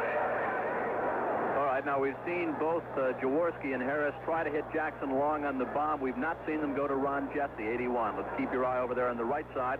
The man who came over from the Detroit Lions. Also, the tight end has been used, but once that's Terry Nelson. Obvious passing situation. Sometimes the obvious is too obvious, though. Jackson comes to the left and Jesse out to the right. Dallas plugging its linebackers up tight now as Jaworski going back to pass.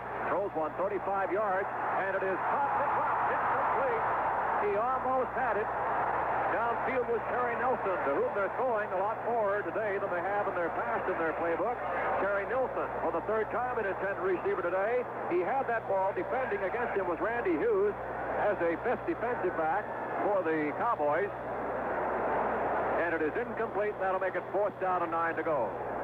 So the Rams are forced to kick once again. This will be the fourth time that Dwayne Carroll has punted, and this being the 7th possession for the Rams today.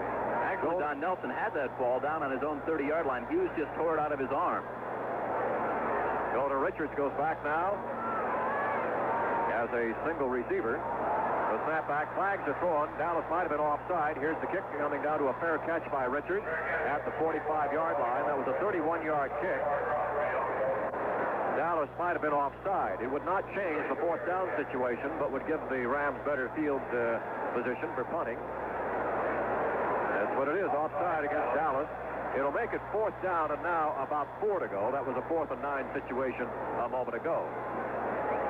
The clock now shows 4 minutes and 55 seconds remaining here in Los Angeles in the first half. And the score is Dallas 14, the Rams nothing, thanks to an 18-yard scoring pass from Staubach to Preston Pearson. 8 minutes to go in the first quarter. And then a 4-yard scoring pass from Staubach to Golden Richards, capping off a 76-yard drive in which the key play was a 42-yard pass to Golden Richards.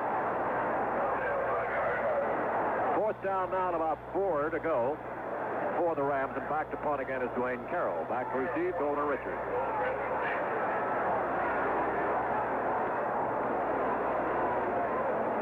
Waiting for the snap is Carroll. Dwayne, a second-year man, averaged about 40 yards a kick this year. The rush on, he gets his kick high into the air. A beauty, well covered for Richards at the 32. And there it's taken, so the Rams gained some field position against Dallas in the penalty, and that was a 44-yard kicking effort by Dwayne Carroll. First down, 10 to go for Dallas now at the Cowboys' about the 33-yard line. And a little extracurricular activity down there. Steve Priest of the Rams and Randy Hughes, bumping at each other. A little late hit, but the referee stepped in between them. 4:47 to go. Here's Dallas again. Now, what do you do if you're Tom Landry at this point? You've got a 14-0 lead. You try to open it up, get down in field goal range down, or you play conservative, try to leave at halftime 14-0. Here's Richards in motion wide to the right, going back to pass. Staubach throws it. It's complete in the left flat. That time to Pearson. He's up to the 40, up to about the 45-yard line. He gains about 11 or 12 yards. Simpson covering on the play. Well, Jim Landry has so much versatility in his offense he keeps you guessing. You just can't imagine with this kind of momentum that he would play it too conservatively. I think the more he can keep this momentum going, he'll keep trying. And, of course, he's got a hot quarterback now in Roger Staubach with 2 touchdown passes, and he's been able to pick that secondary apart so far. First and 10 at the 45-yard line for Dallas now. As Staubach once again ready, hands it off, this time giving it to Dennison, and Dennison gets up to about the 47-yard line for a gain of 2. Remember, Dallas is up against a team in the Rams who have yielded only 15 touchdowns all year long, and only 3 during the closing 6-game win streak of the Rams. And here they know they have gone over that goal line twice already today, when the Rams yielded just a little over 1 touchdown per game all season long. Richards coming wide right. Now to the left side goes Drew Pearson. Running backs in the eye. Newhouse up front. The ball given to Robert. He drives over the left side into Ram territory by a step or 2, and he's hit down at the 48-yard line. As a matter of fact, the Rams gave up only 135 points this year. That was the fewest in the entire league, and the second lowest ever for a 14-game schedule. Those statistics, of course, Jim, in a game like this, Dallas pays no attention at all, and there's their ball game so far in the first 27 minutes of it. We have 3 minutes to go in the first half, and the score is 14-0 for the Cowboys. You've got to wonder, too, what the Cowboys might have seen in the game films last week against St. Louis, because even though they were never in the game score-wise, Jimmy Hart was able to pass against the Rams. Here's Staubach rolling out of the pocket right. He's going to run it. He's past the 45. He's down to the 40. He's down to the 39 for a first down. As Roger Staubach runs that ball. That time he was not scrambling, as Roger will line up in that formation of his, and he'll have a run by design, and that's what that appeared to be as he rolled out right away. He wasn't looking for receivers. Came down to the 39-yard line, and on the ground now with the Rams, Jack Youngblood, the second time that Jack has been hurt today, and this one looks to be possibly more severe than was the limp with which he came off the field a moment ago. He's still in the grass down there. It'll be first down and 10 to go for Dallas, operating from its 33-yard line at the start of this drive, and they have now moved the ball 27 yards to the 40, where it's first down and 10 to go for the Cowboys. Looks down like it's Youngblood's right leg there. Rayfield Wright, Gene Fugit doing the blocking there. It looked like Wright got a piece of him, a clean block, but then Youngblood turned it upfield, tried to get Staubach from behind. Looked like he just pulled the same muscle he limped off on a while ago. 2 minutes, 40 seconds to go here in the first half. Cowboys on top 14-0, and Youngblood now will limp off. Freddie Dreyer helps him off. And it looks like Al Cowing, number 70, checks back into the lineup there on the left side. Youngblood, of course, the man who picked off that Hart pass last week and rambled 47 yards for the touchdown. So they'll miss him over on the left-hand side. And here are the Cowboys ready now. First down and 10 to go. Wide left goes Drew Pearson, setting up a slot back formation for Golden Richards there. The running backs come out of the split and go into the I formation. The handoff to the tailback is fake. Staubach back to pass. Throws it complete now to Pearson. And Pearson is down to the 24-yard line where he's hit. Pearson came out of that I formation that time with a play-action fake from Staubach and then ran straight down the middle, and he was the hot receiver.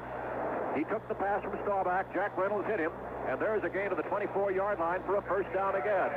As Dallas moves now to scoring position again against these Rams at the 24-yard line, and there is the 2-minute warning to the benches. So the clock is stopped here, a timeout on the field with the score. Dallas 14, Los Angeles nothing. Buffalo winger Rick Martin believes his Sabres broke the machine-like precision of the touring Soviet Wings hockey team because they had more heart. Martin had all the heart and a hard slapshot Sunday as the Sabres routed the Wings of Moscow 12-6 to become the first National Hockey League club to defeat a Russian team in the 8-game series. They learn to skate, they take aptitude tests, they learn how to play like machines, said Martin of the Soviet style of hockey. Then to 18 he say, let's put a heart in you. But that's something you're born with. Martin scored 2 goals and assisted on 3 others in the victory as the Sabres scored the most goals by a North American team against the Russians since the 1972 series between the Soviets and Team Canada. The victory for the Sabres was a vindication for the NHL. Pittsburgh Penguins had already lost to the Wings, and the New York Rangers had lost to the Soviet champion Army team in this exhibition series, while the Montreal Canadiens managed only a 3-3 tie against the Army squad. 2 minutes to go in the Coliseum here in Los Angeles. First half action, the NFC Championship game between the Rams and the Cowboys. Dallas on top 14-0 after a 2-play absence. Jack Youngblood, 85, checks back in there. Of course, he's missed on the pass rush. Freddie Dryer, 89, coming in from the right side. Youngblood from the left side. And they're the men that have to penetrate. But so far today, by that offensive line of the Cowboys, of Neely, Burton Lawless, the rookie, John Fitzgerald, Blaine Nye, and Rayfield Wright have been holding them out pretty good. And Staubach with the 2 touchdown passes has put his Cowboys up 14-0. 2 minutes to go. They'd like to score again. First and 10 now for Dallas at the Rams' 24-yard line as Staubach drops back to pass. Looks down toward the goal line. Is being rushed, comes out of the pocket. He escapes the rush. He's running now. The 25 to 20. Out of bounds at about the 18-yard line for a 6-yard gain. Well, I'll tell you, Don, Burton Lawless there threw the big block to string Staubach around. Cody Jones was all set to wrap Roger up and hit him pretty good. And Lawless just cut him down, and that got Staubach over there around the left side. Staubach got down to the 18-yard line, gained 6 in the play, makes it 2nd down and 4, and by going out of bounds, he stopped the clock on a play which consumed only 9 seconds. And Dallas has 2 times out remaining if they care to use them. So the clock actually on this particular drive is no factor at the moment. They have now moved from their 33-yard line of this drive down to the 18, a distance of 49 yards. There goes Pearson out, Dennison in. Tom Landry sets the offensive strategy from the sideline. There goes Richards wide left, and coming out right is Drew Pearson. Roger Staubach is ready. Looks over a 5-man front for the Rams. Dennison splits off left. Newhouse right. Setbacks. There goes Pearson in motion. Staubach goes back to pass. Throws his pass. It's caught at the 15-yard line by Gene Puget. And Puget is down at about the 15-yard line. Bill Simpson was the man who stopped him short of a first down by a yard. Gain of 3 yards makes it 3rd down and a yard to go. The clock moving now with 1 minute and 25 seconds to go in this first half. Dallas content to let it keep running for the moment. 3rd and 1 at the Rams' 15-yard line. 1 minute, 15 seconds remain. Puget has come out now, and Billy Joe Dupree. No, Puget stays in. 2 tight ends are in there now. The lone wide receiver is Drew Pearson. Set up behind Staubach, Pearson and Newhouse. Staubach goes back to pass. Looks toward the end zone. Throwing to Pearson. He caught it with a leaping catch. Touchdown, Dallas.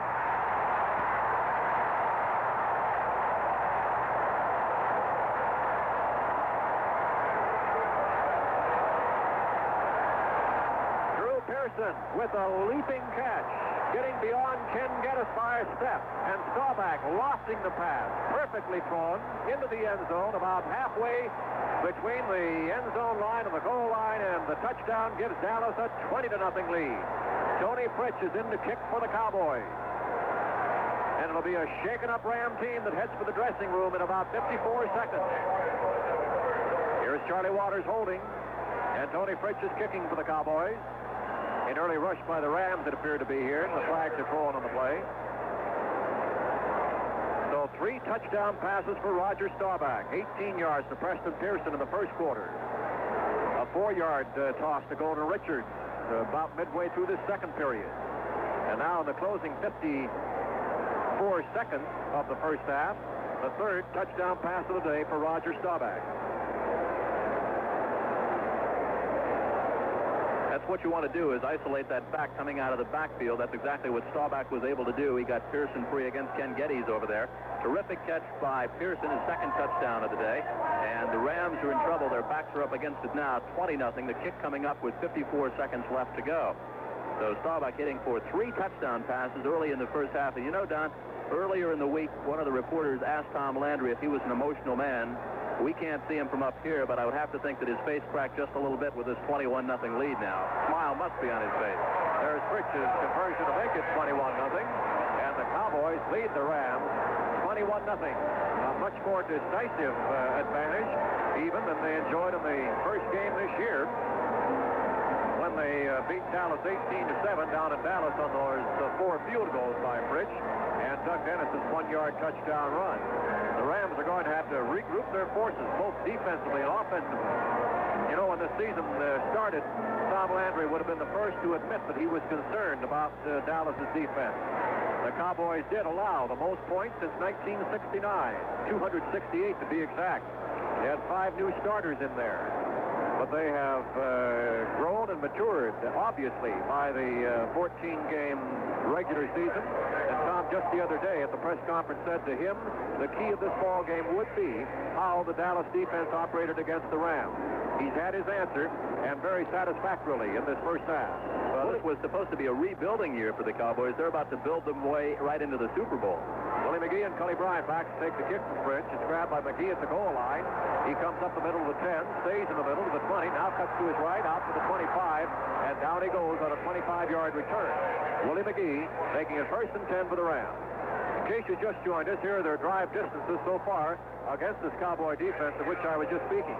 They went -5 the first time, -1 the second, 2 yards the third time they had the ball. Then they put together their longest drives, 32 and 44 yards, both times ending up with missed field goals. The next time, the 6th possession, they went a -2, and the 7th time they had the ball, they went 5. They have had to punt 4 times, the 2 missed field goals, and the 1 intercepted pass, which eventually led to the first scoring play for Dallas.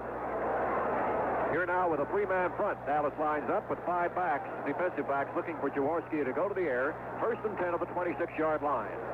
As Ron drops back in the pocket, stays in there to throw a long one about 40 yards down to the 40. It's going to be intercepted. Taken back there at the 35-yard line by Cliff Harris. He's back to the 40, and down dodges a man, and down he goes at about the 44. He got to the 45-yard line, stopped, was hit at that point. Dallas has the ball. Conceivably, they could move in these last 32 seconds. They have times out remaining. Tom Mack was the man who stopped the interception run back that time by Cliff Harris.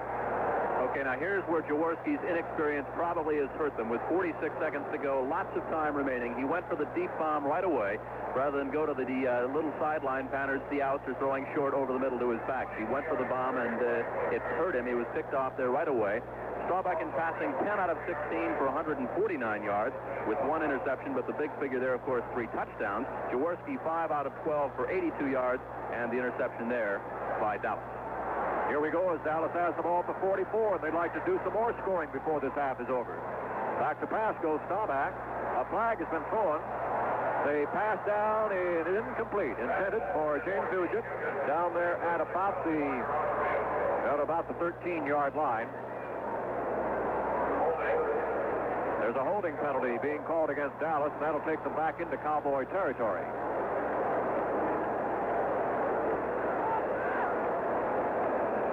Could stop now with 26 seconds remaining in this first half of action. In contrast to the Rams' ineffective offense, the Cowboys, in case you just joined us, have taken drives of 76 and 67 yards to scoring plays, plus the interception by D.D. Lewis at the Rams' 18. They took that one in too. But their three scoring drives have gone first the 18 yards, then 76 and 67 yards against the number 2 defensive team in the conference in these Los Angeles Rams. It's 1st and 20 now on the 10-yard holding assessment back to the Dallas 47. The handoff is given this time to Robert Newhouse, and he carries it up past the midfield stripe and down to about the 46-yard line before Cody Jones stops him. Dallas letting the clock run, you'll note. They could stop it. They have 2 times out, and now it appears they will do so, stopping the clock with 12 seconds remaining in the first half. We talked earlier about the Rams falling behind and what that has done to their game plan. Probably one of the most amazing statistics we have down. McCutcheon, a total of 8 carries, but he's gained just 11 yards. So it's been that doomsday defense that's been able to contain both the passing of James Harris and also Ron Jaworski, and the fact that the Rams have had to go away from their rushing game. The Rams offensively came in here 5th overall, 3rd in rushing, totaling better than 169 yards per game, 7th in passing. Of course, they've been relying on their defense, and that defense so far in the first half has been picked apart by the passing of Roger Staubach. So they'll go in and regroup at halftime. Chuck Knox has an amazing record, 19 out of 21 in regular season games, victorious here at the Coliseum. So he's going to have to make some adjustments at halftime and get the Rams back into this ball game. He said for them to win here today that they would have to play their finest game that they've played under Chuck Knox since he's been here in 3 years, and he termed this, as far as he was concerned personally, his most important game in 3 years. And you know the interesting thing about about McCutcheon. He comes into this game off his great performance against the Cards when he rushed for 202 yards, an all-time NFC playoff record, and how that Dallas defense has slowed him up today. Here we go, 2nd and 12 for the Cowboys now. The Rams 46, bad snap from center of a shotgun, and Staubach has to defend the ball by falling on it back at the 43 to protect it, as that will take them back. The clock running now stopped with 8 seconds at the 43-yard line, as a low snap from center, and Staubach couldn't handle it. Well, that's a sight familiar to those of us who watched that game last week in Bloomington, Minnesota. In that last drive that the Cowboys put together there, Staubach and Fitzgerald having trouble getting together on the snap when they went to the shotgun formation. But, of course, all that was forgiven and forgotten after that 50-yard touchdown pass to Preston Pearson. And as the Cowboys let the clock run, it goes down, and the guns down, sending the first half before a very disappointed Los Angeles crowd here at the Coliseum. As you can hear in the background, the halftime score, the Cowboys 21 and the Rams nothing. Of course, 3 big touchdowns. Well, you can hear from the roar that the Rams are coming back onto the Coliseum floor. The Dallas Cowboys will be out in just a moment. Don Klein will be back to call the play-by-play for us. We'll be back with a kickoff in the second half action from the Coliseum in just a moment. Don, we're all set for the second half. The Rams are down by 21 points. They've gone away from their game plan. McCutcheon, 11 yards and 8 carries. Obviously, he has not been a factor. It would be interesting to know whether James Harris took himself out in that first quarter after suffering that interception, as he did in the Green Bay game, or whether Chuck Knox just decided the offense was doing nothing with Harris at the helm, and he decided to put Jaworski in there to try to give his team a lift. Perhaps his arm, as you mentioned, Jim, might have been bothering him a little bit, but at any rate, it's Jaworski's ball game now to try to bring these Rams back in, and you have the feeling that the Rams will have to break from the gate in a hurry in this second half to get some momentum going. They're trailing 21-0 as we start the second half of play here at the Los Angeles Coliseum. Ready to kick off is Tony Fritsch. Back to receive for the Rams are Curly Bryan and Willie McGee. And we're all set in the crowd trying to root these Rams back into the ball game. Rams held, as Jim mentioned earlier, to 87 yards in the first half, compared to 240 for the leading Rams. Here's Fritsch's kick, coming a little short, coming up to get up. McGee takes it at the 8-yard line. Comes off to his left at the 15, the 20.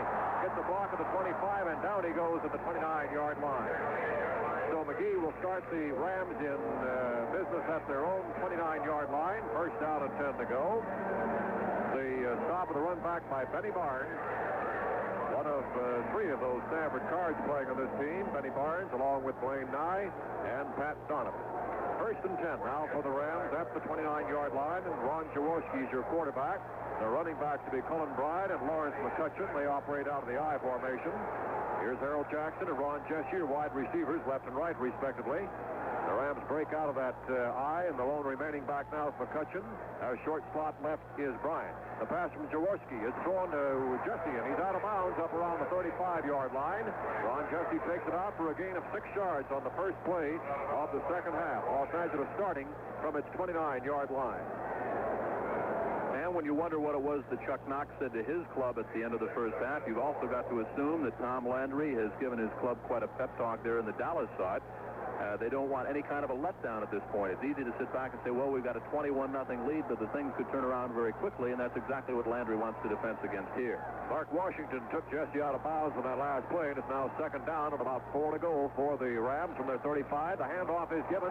This time coming out of that hole, Lawrence McCutcheon, and he's hit to the turf immediately by Harvey Martin. Defensive right end for the Cowboys, who nailed him as he came on running against the grain and a crossbuck, and he's hit at the 31-yard line for a loss of 4. That'll make it now third down and about 9 to go for the Rams at their 31-yard line. 3rd and 9 at the 31. We're just starting the second half here at the Los Angeles Coliseum. The sun beaming down out of a cloudless sky. A perfect day for football here in Southern California. Again, the Rams are ready. Perfect and everything but for these fans, the way this ball game is going. And here's Jaworski all set to try to get things turned around. He's back to pass. Good protection. Throws his pass up to midfield, incomplete. The intended receiver was Ron Jesse, and he was double-teamed over there by the Cowboys. On the left side by Mark Washington, the left cornerback. And that'll make it now along with Charlie Waters, and that'll make it a 4th down, and the Rams are forced to kick on their first possession of the second half. Dwayne Carroll in the punt. Dwayne, who was waived by the Dallas Cowboys earlier in the year and claimed by the Rams, and back to receive is Golden Richards from the 31-yard line. Carroll waiting for the snap. He kicked 4 times in the first half. A snap back, takes on the bounce.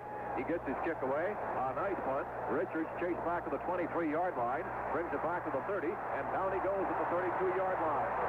That was a 46-yard punt by Carroll that time, and Rick Kay, reserve tight end for the Rams on the special team, made the stop at the run back of Richards at the 31. A run back on the play of just about 8 yards. It'll be 1st and 10 for Dallas. That's the Cowboys' 31-yard line in their first possession of the third quarter. As far as first downs are concerned, Dallas, as you might expect, way out in front. A total of 11 first downs for the Cowboys, only 3 for the Los Angeles Rams. And now Golden Richards down on the field. There looks like they're working on his right ankle there. So we'll have a brief delay. Regardless of how this game ends up, we should point out that both clubs have an exceptionally bright future down. Both are very young clubs to be in this NFC Championship game. 27 out of 43 of the Cowboys have 4 years or less experience, and just about the same is true of the LA Rams. 20 out of 43 of their players also with 4 years or less. We mentioned that there were 6 Ram rookies on this Chuck Knox club. Of those, only Monty Jackson has earned a starting berth. And the 11 Cowboys that, of course, we talked about with Mr. Tex Schramm at halftime, Burton Lawless starting on the offensive line for the Cowboys. Matter of fact, that's one point, Jim, that Tom Landry mentioned. He says he's had a lot of fun coaching this team this year. A lot of these rookies who came into camp, and losing fellows like Lilly, that kind of veteran who has carried this ball club for all these many years, and now he's faced with rebuilding, as you mentioned, and he's really enjoyed it. The rookies came into camp with a great deal of enthusiasm, and Tom said that it was their picking up the veterans who were worried, obviously, in losing some of the veterans who have made this team through 16 years. And Tom said it was the best training camp that Dallas had ever enjoyed right here in Southern California. And certainly it has paid off the way this team has come through to become the first wild card team to make the championship game since the 71 campaign of the Baltimore Colts. And as it now appears that the trend, which is very clear-cut here in the Coliseum, continues, the Cowboys would, of course, be on their way to the Super Bowl. However, Golden Richards, and this could be very important in the Dallas scheme of things, one of their key receivers, of course, Golden Richards, who is a punt return specialist. He is hobbling off the field and would appear to be doubtful whether or not he would get back in. He was on the turf there and aided before being taken off in his hobbling. And, of course, in addition to being a punt return specialist, he's also one of the wide receivers for the Cowboys. And he had a total of 46 yards in the reception department in that first half and 1 touchdown from Roger Staubach. Percy Howard, who was signed as a free agent, a rookie, is in there as one of the young players to replace him. Percy Howard, wide receiver, and now with Drew Pearson are the 2 wide receivers for Dallas, as they'll be in action now from their own 31-yard line. This is Dallas's first possession of the second half. They lead the ball game 21-0. The Los Angeles Coliseum crowd roots its defense on now to try to get that ball back. The Cowboys off.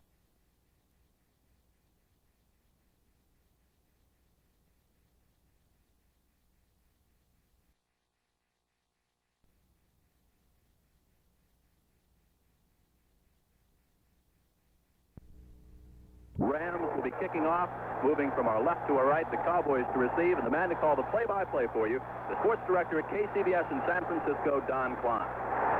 Tom Dempsey set the kickoff for the Rams, and back to receive Preston Pearson along with Doug Dennison deep along the goal line, and the NFC Championship game is underway in Los Angeles. The kick is going to be taken by Dennison. He's at the 2-yard line where he gets it to the 15, the 20, stays in the middle, and goes up to about the 26-yard line. So Dennison ran that back about 24 yards before he was tackled at the 26-yard line for the Rams. The Cowboys will have it first down and 10 to go at that spot. Dennis Harrah, the rookie offensive lineman playing on the special teams for the Rams, made the tackle. And we're all set for action here at the Coliseum for the first scrimmage play of the afternoon as Dallas starts the first series from the Cowboy 27-yard line. Off to the line of scrimmage. Roger Staubach has split back behind him. Newhouse and Pearson, they shift out of that set as they will normally and move Richards in motion through the middle. That time goes Pearson up to about the 28-yard line. That was Fred Dreyer who makes the stop. As Robert Newhouse and Pearson working from a setback position, splitting the backs. They'll shift from that eye to the split back, so that time Newhouse carries up to about the 29-yard line. A gain of 2, 2nd and 8 to go. The tackle made for the Rams on the play by Fred Dreyer. Dreyer along with Cody Jones up front. As here again come the Cowboys of the line of scrimmage, 29-yard line. They operate out of that eye now. They shift out of that. Moving in motion comes Golden Richards. As this time the handoff is given and through the middle again. Goes Newhouse that time up to about the 30, 31-yard line where Merlin Olsen makes the tackle. The Rams defense digging in tight up front. The Dallas offense, the number 1 team of the NFC this year, averaging 359 yards a game. They're the number 1 rushing team in the conference, averaging about 175, and they're number 3 in passing. And they're running into the number 2 defensive team as far as yardage figures go against the Rams here today. 3rd and long yardage as Richards comes out wide left and Drew Pearson goes right. And into the shotgun formation for the first time today goes Staubach. As the Rams set for the pass, Staubach back, good protection, throws his pass, 20 yards to midfield over the head of Golden Richards, the intended receiver. It's out of bounds, and the Cowboys are forced to give up the ball. Monty Jackson was covering on the play against the reception that time of Golden Richards, and Dallas on its first possession moves that ball about 5 yards and is forced to kick. Don, if there's a key to the game so far as the Rams are concerned, it would be what Los Angeles can do on first down against the Doomsday defense. If there's a key as far as Dallas is concerned, it's what the Rams will do as far as defensing the shotgun. It looks pretty good, at least on that first series of downs. Dave Elmendorf, along with Rob Scribner, back to receive. Is back to kick is Mitch Hoops, the rookie punter for the Cowboys, who this year has averaged about 39.5 yards per kick. The kick downfield, and coming rather short, fair catch called for at the 37 by Elmendorf, and he's got it. First and 10 Rams after a 31-yard punt that time by Hoops, and the Rams have pretty good field position for their first possession of the day. They'll start from their 38-yard line in Los Angeles territory. Okay, now we should point out the starting quarterback for the Los Angeles Rams, Jim Harris. He missed the St. Louis game in Pittsburgh. He took himself out of the Green Bay game after playing just 3 plays with a bad shoulder, but he's getting the starting call here for head coach Chuck Knox. Rams set up an eye with a slot back formation. Jackson wide, Jesse inside. The backs are Bryant and McCutcheon. McCutcheon the lead man. Stepping out from behind comes Bryant. Calling the signals. Harris has it, gives it off to McCutcheon through the middle, gets up to the 40, to the 41-yard line, where Ed Jones stops him after a gain of about 3 yards. The Rams and the Cowboys here facing their moment of truth now to determine their Super Bowl aspirations. Which team, Los Angeles or Dallas, will face Pittsburgh in Miami 2 weeks from today. The Rams favored by a touchdown, but to accomplish that goal, they'll have to stop the number 1 offense of the NFC, as they did on the first drive of Dallas a moment ago. And they'll have to reverse their performance of 16 weeks ago when they were beaten by the Cowboys 18-7. High formation with a slot out left. They break into a split back behind Harris as James on 2nd and 7 hands it off to McCutcheon again, and he's knocked down that time by Dave Edwards, the left linebacker. Edwards, who plays the strong side, he'll normally line up against the tight end side. That's Terry Nelson in there for Bob Klein for the Rams. He'll usually key against that strong side. He was there that time as McCutcheon ran to the strong side. A loss on the play of about 4 or 5 yards. Cullen Bryant comes in. Jim, you'll note that Bryant and Scribner will be running back and forth today, carrying plays in from head coach Chuck Knox of the Rams as he shuttles those running backs. McCutcheon, of course, stays in as the Iron Man of the running backs for the Rams. Here's Harris, 3rd and 12 on long yardage. Receivers left and right, Jackson and Jesse. McCutcheon and Bryant are the running backs, and a whistle. There may be a delay of the game against the Rams. Harris looked like he was audibilizing at the line of scrimmage. So that's going to cost Los Angeles 5 more yards and bring up a 3rd and 17 situation. We played just about 3 minutes of the game here in Los Angeles, and for those of you joining us on the radio side today, we wish you could see this stadium. It is a sight to behold, filled to capacity, 91,038 fans. This is the biggest crowd to ever witness a postseason pro football game. The biggest crowd here was for the Super Bowl a few years back here at the Los Angeles Coliseum. Now again, the Rams ready. Third down, 17. They go into a split back. Bryant McCutcheon behind Harris. He fakes out left, hands off on a reverse to McCutcheon, coming to the near side, running out of room and out of bounds at about the 32-yard line. Benny Barnes coming up as a fifth defensive back in there now, as Tom Landry had gone to a fifth defensive back, and Benny Barnes was the man who ran McCutcheon out of bounds at about the 32, 33-yard line. He gained about a yard at most, and is fourth down, and Dwayne Carroll is in to kick. Both he and Hoops averaged 39.5 yards per kick so far this year. The Rams actually started at their 38. They end up at their 33 for a net loss of 5 on their first possession, and here's Carroll set to punt. Back to receive, Golden Richards, a single receiver. Kick on its way from Carroll. Richards takes it to the 31. He gets to the 35 and is hit at the 40-yard line. That was a 36-yard kick. He took it at the 31, ran it back 9 yards. Bob DeMarco, reserve center for the Rams on the special team, made the tackle, and Dallas has possession at its 40-yard line. So the Cowboys have actually picked up about 8 yards on that exchange. They gave up the ball at the 32 when they last punted and now have it at the 40. We've got a timeout on the field below with the score, 0-0 between the Cowboys and the Rams. Well, during the regular season, the Rams winning the Western Division, they won the thing about midway through the season with weaker Western Division teams like San Francisco, Atlanta, and New Orleans. They won 12 and lost 2, scored 312 points, and they were the best defensive team in the National Football League, allowing but 135 points.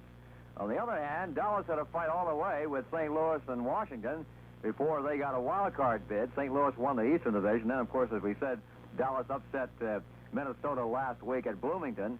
So Dallas won 10 games, lost 4. They scored 350 points, which is 38 more than L.A., gave up 268 points. Not too bad, a defensive team, but not like, of course, like the Rams. So today we're going to see Roger Staubach in action in just a few moments as the Dallas Cowboys will be getting the ball, a chance to move against or try to move against that real tough, hard-nosed defensive line of the L.A. Rams.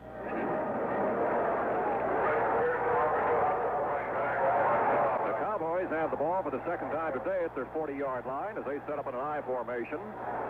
The ball is handled off the tailback, Preston Pearson. He goes through the middle, gets up to about the 42-yard line, gains a couple of yards before Cody Jones, the defensive right tackle, makes the stop. Cody taking over for Larry Brooks, who suffered a knee injury and is out with surgery for the remainder of the year. Matter of fact, as are 5 Ram starters missing from this ball game today.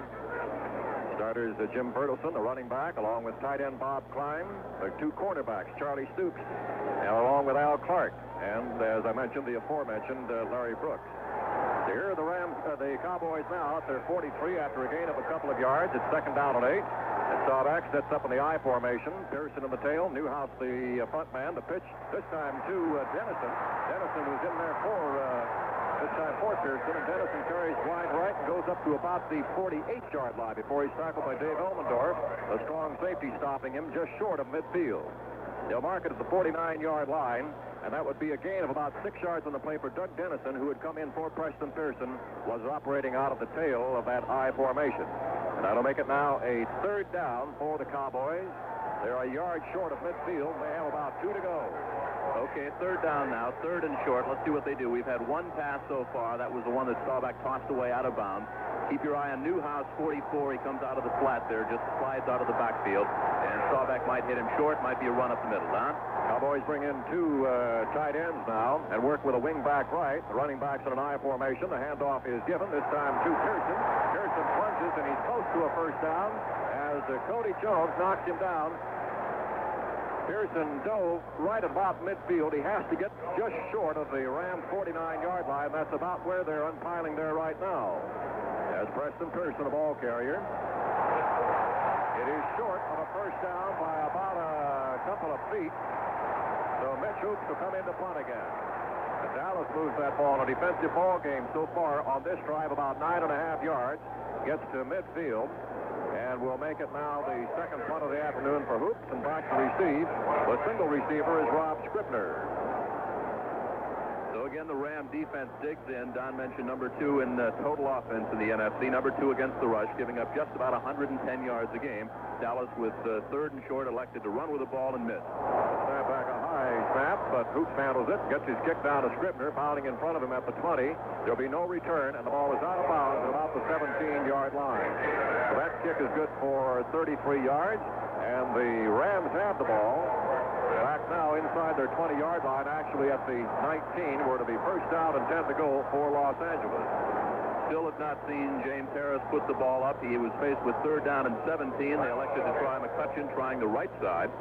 And we should mention, too, that John Cappelletti is available for service here. He was out with mono. With a pause in the action now, there is no score from the Coliseum in Los Angeles.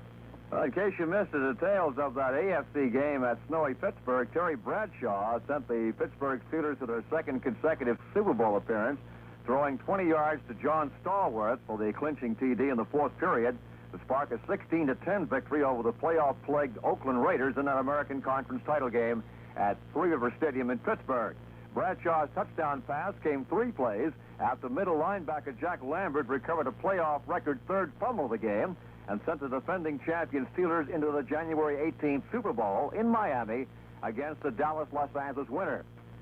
After a fiercely contested defensive struggle in the first half, in which Pittsburgh managed a 3-0 lead at halftime on Roy Gorella's 36-yard field goal, and an error-filled 3rd period that featured 5 consecutive turnovers in the freezing 15-degree temperature, both clubs began clicking offensively in the final quarter. Lambert recovered fumbles on back-to-back Oakland series in the 3rd period, and his 2nd recovery gave Pittsburgh possession on the Steelers' 30. So the Steelers advance to the Super Bowl, meeting the winner of today's game. Back at the Coliseum, the Rams take over. First down and 10 yards to go on their own 17.5-yard line. James Harris sets up behind an offensive line. And, Don, take a look at the experience here. Charlie Cowan, 15 years from New Mexico. Tom Mack, his 10th year from Michigan. The youngster there is Rich Saul, the center, with only 6 years out of Michigan State. To the right of him, Joe Chabelli, 15-year veteran from Notre Dame, and Johnny Williams, 8 years out of Minnesota. Pretty good protection for James Harris. Here's Harris ready to out that quarterback spot at the 19-yard line of the Rams. He moves them out of the high into a setback. Behind him are McCutcheon and Bryant. Calling his signals. The handoff is given to McCutcheon. He cuts inside the end, goes past the 20, up to about the 25, and down at the 26-yard line. McCutcheon cutting inside, reading that hole perfectly as James Harris handed off to McCutcheon, getting a block from Bryant, and on the play it was Cliff Harris, the free safety for the Cowboys, stopping him at the 25 after a gain of 6. It makes it 2nd down and 4 to go. You mentioned Cowan, Jim, and he had a distinction this year of playing in his 206th game, the first Ram in history to play over 200 games. He's missed only 3 since he joined the club 15 years ago.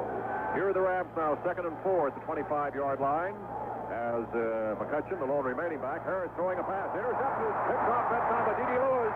He's at the 20 down to the 18-yard line. The Cowboys have the ball as D.D. Lewis intercepts the pass thrown by Harris. Jackson made the tackle on the play, and a big break for the Cowboys. A tough one for the Rams, and the first real decisive play of the ball game. In the first now, as we come, the scoreboard has gone off as far as any time left in this first quarter. That was Harold Jackson, the intended receiver, and he made the tackle on D.D. Lewis, who intercepts on the play, and it's 1st and 10 for Dallas at the 18-yard line of Los Angeles now. Whether they can capitalize on an early break here, we'll see. There goes Richards wide to the right side. Coming out left is Drew Pearson. Calling signals, Roger Staubach. He switches running backs behind him, Newhouse and Pearson. As Staubach has it, will play action fake, back to pass, throws the screen, caught by Pearson at the 20. He's down to the 15 to the 10. He's down to the 5. Dodges the man, goes into the end zone. Touchdown, Dallas.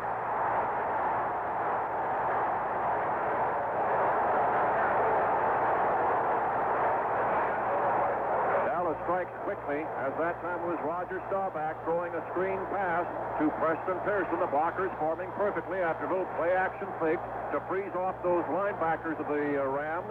And into the end zone for the touchdown, an 18-yard scoring play for the Cowboys. They lead it 6-0, and it'll be Tony Fritsch in to kick the tie for point.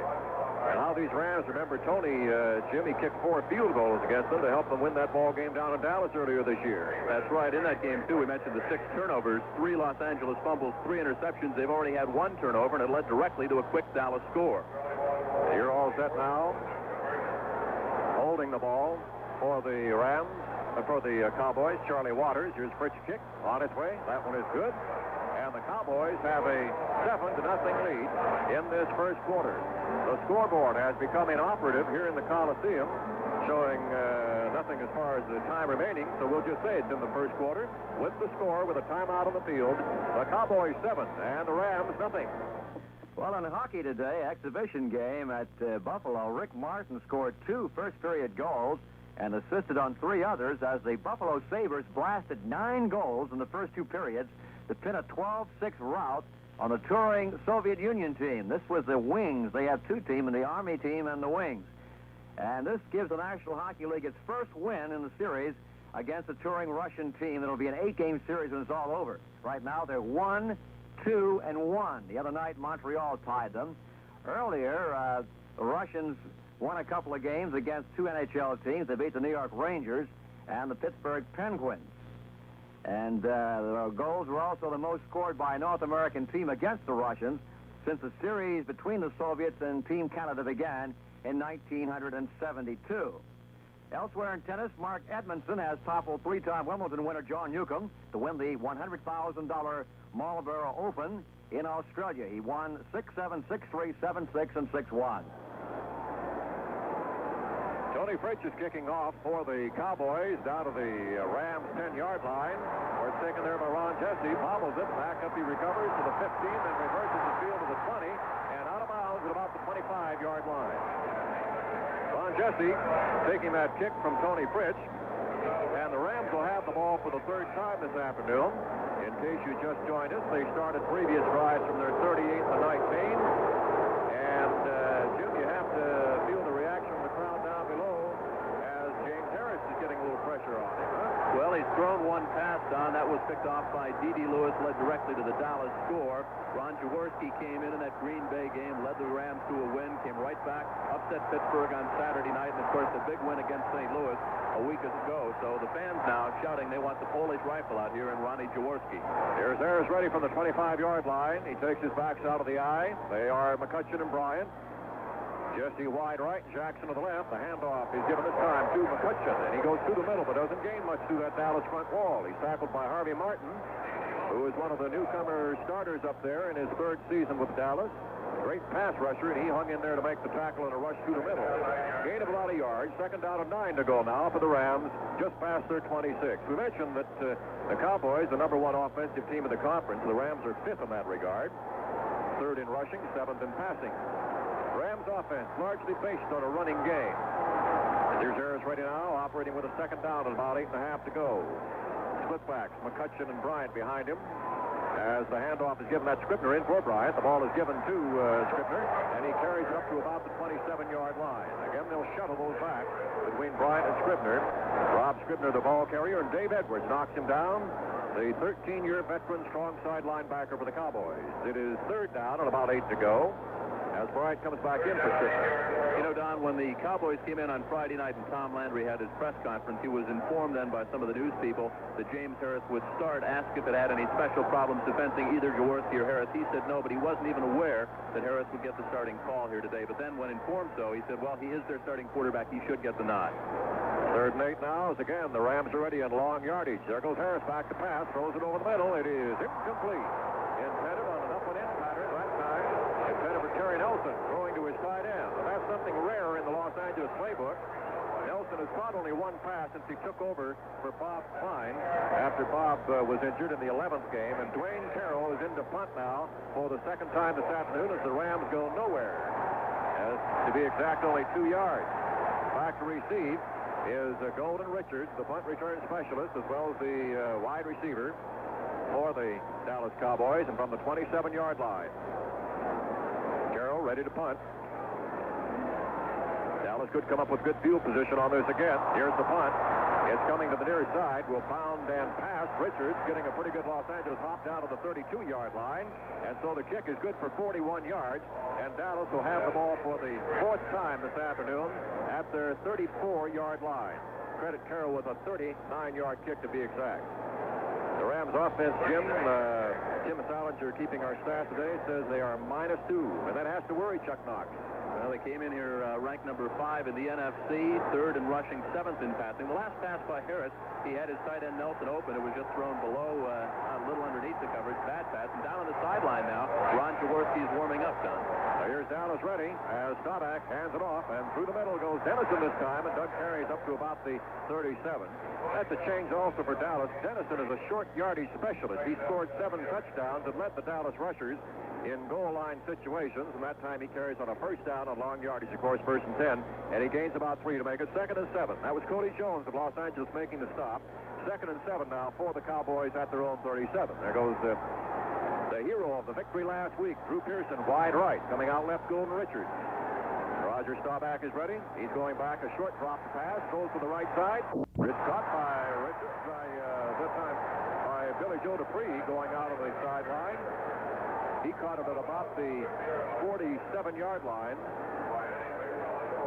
Eddie McMillan took him out at the 49 to be exact. There's enough yards for a first down. A gain on the play of just about 12 yards. Just a simple out pattern there by Dupree. He got by his man over on the right side. Eddie McMillan took the pass, just a little bit overthrown, but a good catch that time by Dupree. So the Cowboys on the move once again. There is one of the young players to replace him, Percy Howard, wide receiver, and now with Drew Pearson are the 2 wide receivers for Dallas, as they'll be in action now from their own 31-yard line. This is Dallas's first possession of the second half. They lead the ball game 21-0. The Los Angeles Coliseum crowd roots its defense on now to try to get that ball back.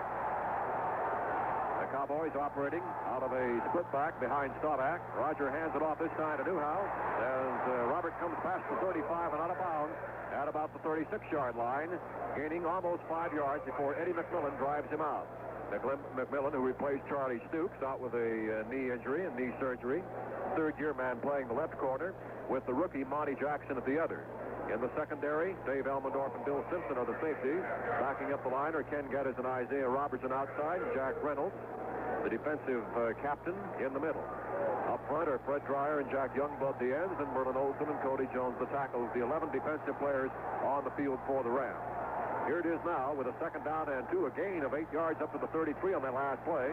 The handoff is given this time to Robert Newhouse, and Newhouse appears to have the first down.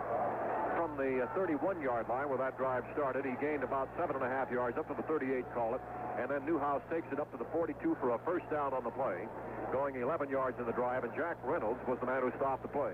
You make that a Reynolds rep? Well, if you want to call it that, we'll let you have it. Huh? Very good. Jack Reynolds, who is in as a Pro Bowl reserve player this year for the first time. First-round pick of the Rams back in 1970. Here goes Staubach back to pass. Throws one through a screen out the left side. Completes to Pearson. He's up to the 45, the 50. Down to the 45, and down he goes. After a gain on that play of about 13, 14 more yards. Well, they spotted it's into Ram territory to the 45-yard line. A gain of about 12, 13 yards. And again, Jack Reynolds made the stop. So the Rams quickly start the same momentum that they carried in the first half and move the ball from the 31 to the 45. 24 yards, the first time they've had the ball in the second half.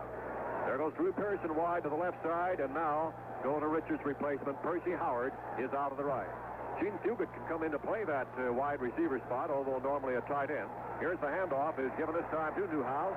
Newhouse filled at the line of scrimmage, that time by Jack Youngblood. 12 minutes, 12 seconds to go. You know, you mentioned the fact that the Ram defense digging in now, trying to get that ball back. And with the exception of the 2 interceptions thrown by the Rams, one by Harris, one by Jaworski, and the one miscue by Staubach, the game has been free of fumbles, in quite a contrast to that Pittsburgh-Oakland game earlier today when they turned the ball over almost every time you look. So true, and of course they'll tell you they're glad to play on this kind of a surface down here in contrast to the cold day back in Pittsburgh today. The Rams were hoping, of course, that what a great benefit that would be to them rather than going to Minneapolis. There goes Staubach, back to pass again. He comes out of the pocket. He's running now. Past the 40, down to the 35, and gains about 9, almost 10 yards. He may have the first down at the 35-yard line of the Rams. He collected quite a few Ram jerseys down there at the 35-yard line, and Roger wisely tucked the ball in and just dove down to the turf. He was about to get hit pretty hard by Simpson, also Elmendorf and Geddes coming over there, and again our friend Jack Reynolds. So it is a first down for the Cowboys now at the 35-yard line of the Rams. Rams the second leading defensive team of the conference, but no match today for this Dallas offense. Here come the Cowboys, moving Drew Pearson wide left, and coming out right now is Percy Howard. The running backs are Dennison in for Pearson now. Here's in motion Pearson as the fake handoff, and back to pass goes Staubach, running again. He's got some room at the 30, the 25, the 20, and hit down at the 21-yard line by a pair of Rams after gaining 12. That time that was Dave Elmendorf and Bill Simpson, the two safeties converging on him at the 21-yard line. Enough yardage for a first down again, about 12 yards. First and 10 Dallas. Let's break at 5 seconds here for our stations to identify themselves. This is the CBS Radio Network. This is the American Forces Radio and Television Service. This drive started back at the 31-yard line of Dallas. They've moved it 49 yards now to the Rams 20. Lone remaining back is Newhouse. Short slot on the left side for Pearson. Back to pass goes Staubach. Fakes once. Now throws his pass to Newhouse. Incomplete. Robert coming out of the backfield was the intended receiver, but broken up that time. Youngblood putting the pressure on Staubach and hurried the pass. And Newhouse just couldn't hold it. It'll be second down and 10 to go, just shy of the 20-yard line of the Rams. Word now from the bench, Don, that Golden Richards has a cramp just above his ankle, and the trainer over there working on it, and hopeful that they'll get it loosened up and he can get back in there. And the play there, the pass to Newhouse, Staubach, of course, was being pressured and didn't see it, but he had Preston Pearson all alone in the left corner of the end zone as he had beaten Simpson over there deep. So let's see what they come back with here. There goes Howard out to the left side. Now Pearson to the right. The back shift out of the set to the eye. And the handoff given to Dennison. He's coming right past the 20, but can't struggle his way loose from two Rams who have him down below at the 20. That was Jack Reynolds coming up the middle linebacker, and strong safety Dave Elmendorf, who is on him too. Elmendorf, who's been a starter as a rookie in his 5 years for these Rams, passed up a great baseball career ahead of him as a great outfielder at Texas A&M. And quite a football player at that strong safety spot. He made the tackle a yard past the line of scrimmage. So it's third down and 9, and with Staubach expected to go to the shotgun, the Rams put 5 defensive backs in there, and Steve Priest has replaced Ken Geddes, who comes out from his linebacker post. And it might be a little early to start talking about key plays, Don, but obviously the Rams have to stop Dallas here. They can't afford to go 28-0 now as we're in the third quarter. Staubach back now and pitches a short one up to Pearson at the 15 to the 10. Down to the 5. He's into the end zone. Touchdown. That's a great move by Staubach, throwing a shovel pass up front to Preston Pearson, much as you'd throw a basketball. And Pearson taking the ball. They weren't looking for the Rams through the middle. I think, Jim, if you wanted an answer to your question, what would Tom Landry do? Would he play it conservatively? No way. He keeps it going and comes up and moves into his trick bag with that one, throwing it to Preston Pearson for the 4th touchdown of the day for the Dallas Cowboys from the 19-yard line. You know, you have to wonder what's going through the minds now, the Ram defenders. Here they are coming in, giving only 15 touchdowns on the season, but 3 in the last 3 games, and the last 6 games, actually. And here they've given up 4 now in less than 3 quarters to Dallas. Tony Fritz is kicking. It's on its way. It is good. And Dallas has a 28-point lead. We've got a timeout on the field. 9 minutes, 5 seconds to go in the third period. The score now, Dallas 28, Los Angeles nothing. Belgian heavyweight Jean-Pierre Koopmans boarded a plane for New York today to contract to fight with world heavyweight champion Muhammad Ali. Koopmans' manager said the contest is expected to be set for February 20th, but the site is undetermined. He said one proposal to fight in Uganda was turned down on grounds the climate would not suit his fighter. Koopmans, a 29-year-old stone cutter, is virtually unknown in European boxing circles, and the idea of a contest with Ali has prompted sharp criticism from the European sporting press and boxing authorities. The 6'2", 194-pounder formerly in fairgrounds boots and turned professional only 3 years ago. Since then, he has a record of 20 victories and 3 defeats. His supporters have dubbed him the Lion of Flanders. Well, in case you've joined us late in the AFC Championship game, the Pittsburgh Steelers over the Oakland Raiders by the score of 16-10. Now back to the Coliseum in Los Angeles. Tony Fritz is going to kick off for Dallas. Cully Bryant, along with Willie McGee, the deep receivers, stationing themselves at the 5-yard line for the Rams, who are 28 points in the hole now. Time is not a factor, but the scoreboard certainly is. There are still some 25 minutes of action left, but the Rams would need an awful lot of breaks and a complete reversal of form of this ball game to get back into it now. Here's the kick on its way from Fritz, going over to the right corner, and grabbed over there by McGee, comes out of there near the sideline of the 10.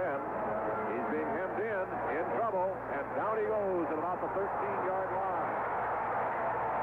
He's hit at the 13-yard line, and it'll be first down and 10 to go for the Rams at that point.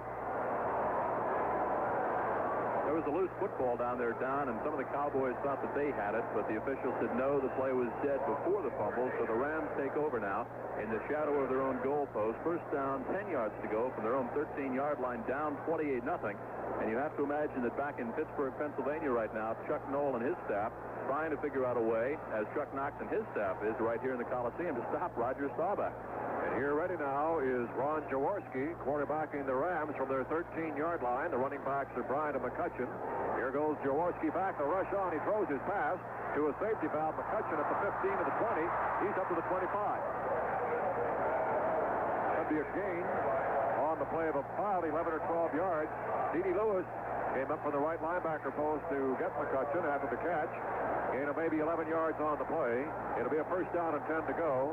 A couple of Dallas men are there on the ground. One is Dave Edwards, the left linebacker.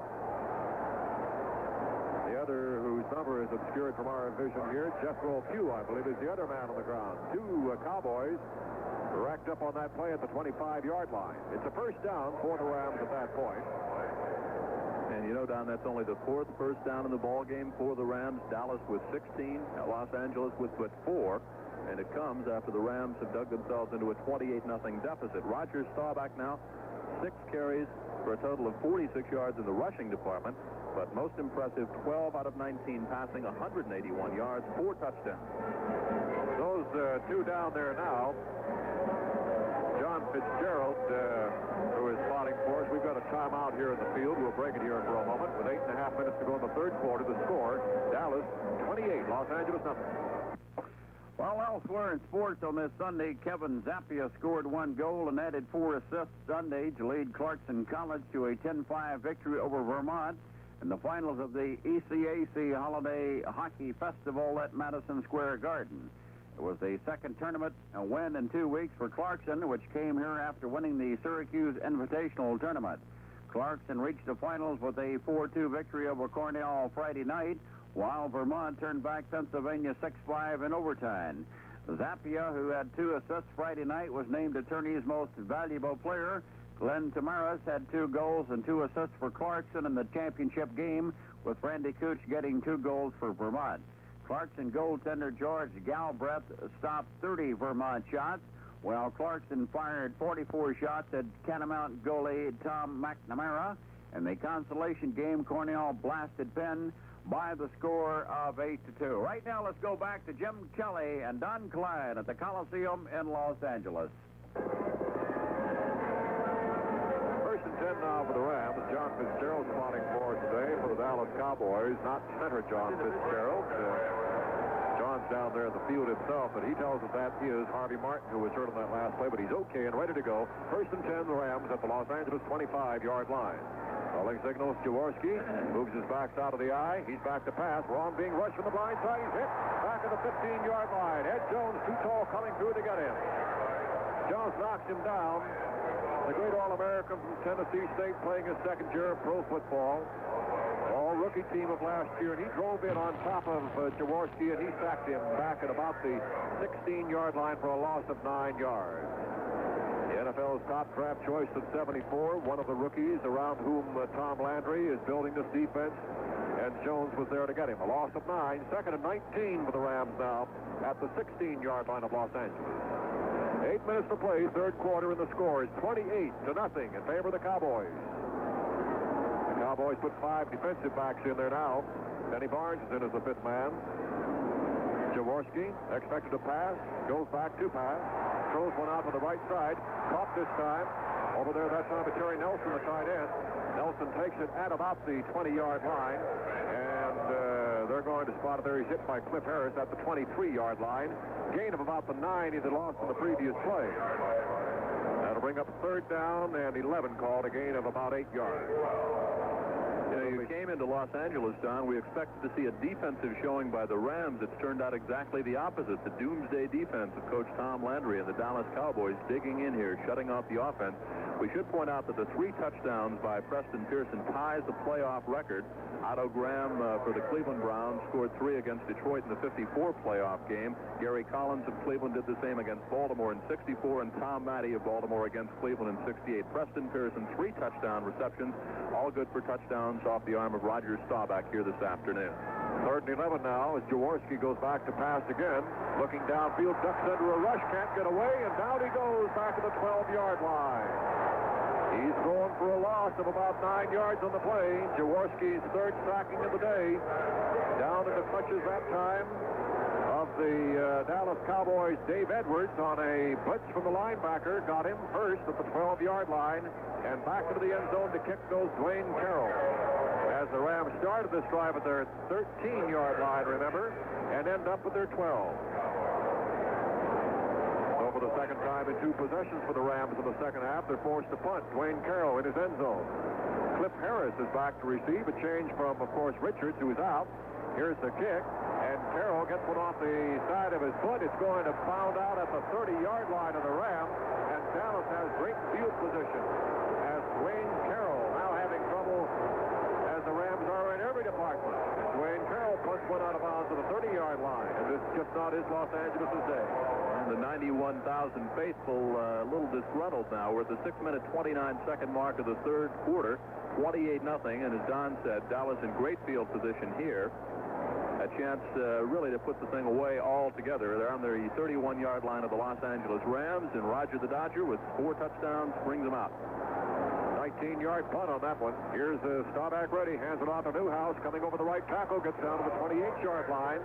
He gains about 3 yards on the play. As a matter of fact, Jim, the last time Dallas started a drive, they were at their own 31, and they went 69 yards. Now they start this one from the Rams' 31-yard line and are within striking distance of their 5th touchdown of the day against a team which yielded only 15 touchdowns all year last year during the regular season, allowing only 3 in their last 6 games when they went on that win streak to tie down the Western Division Championship of the NFC.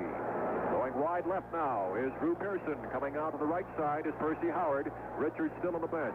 The running backs out of the set position into an I. Charlie Young is in there for Newhouse. The handoff to Young, and he drives over the left side past the 25 down to the 23-yard line and gains about 5 yards before Jack Youngblood knocks him down. Charles Young is from North Carolina State. He has the distinction this year with these great backs of Newhouse and Pearson of making the longest run of 1974, 53 yards last year against Houston as a rookie. 3rd and 2 now for Dallas at the Rams' 23-yard line. And how much Preston Pearson has meant to this ball club today, this year coming in after being previously at Baltimore and Pittsburgh. Preston Pearson, his first year with Dallas. Here goes Staubach back to pass. And is blocked and deflected, incomplete. That was Jack Youngblood who got a hand on that ball, deflecting it with a rush. And that'll bring up 4th down at the 22-yard line. And Staubach rolling out to the right side there, almost a repeat of what happened in that St. Louis game. Youngblood with a chance for an interception. You recall he went 47 yards against the Cardinals.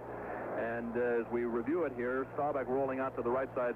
Youngblood bats it up in the air and then dives for it just off his fingertips. He couldn't have gone all the way, but at least the Rams would have had the ball back.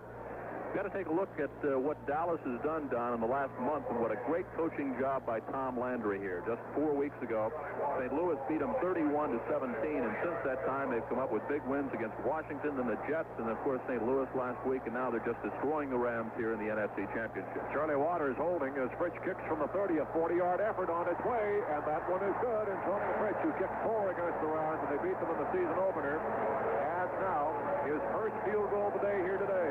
A 40-yard 20-yard field goal that puts the Dallas Cowboys ahead of the Rams 31-0. We've got a pause in the action on the field below as Dallas awaits the kickoff. And the score, to repeat, is Dallas 31, Los Angeles 0. Well, the World Hockey Association's financially strapped Minnesota Fighting Saints are in a little worse shape today. Two youths, believed to be about 12 years old, ripped off $250 from a box office last night. Police in St. Paul, Minnesota said one boy engaged the ticket seller in conversation at one window, while the other youth reached through a second window and grabbed the money. Police said the young thieves carried the stolen cash out of the building in a brown vinyl bag. Organizers of the 1976 Winter Olympic Games have called an emergency meeting in Vienna for Tuesday to discuss measures against a dangerous shortage of snow. The Olympics open at Innsbruck, Austria, February 4th, and the last snowfalls in Innsbruck were recorded in early November. Sort of odd there for Innsbruck, Austria, normally a place that has a lot of snow. However, not so for 1976. Right now, back to the Coliseum in Los Angeles. Here's Tony Fritsch teeing up the ball at the 35-yard line for Dallas, and back to receive. A trio of Ram receivers. Back is Cully Bryant as the deep man in the middle, waiting for Fritsch's kick. Rams trailing by 31 points. Willie McGee and Rob Scribner also back with Cully Bryant.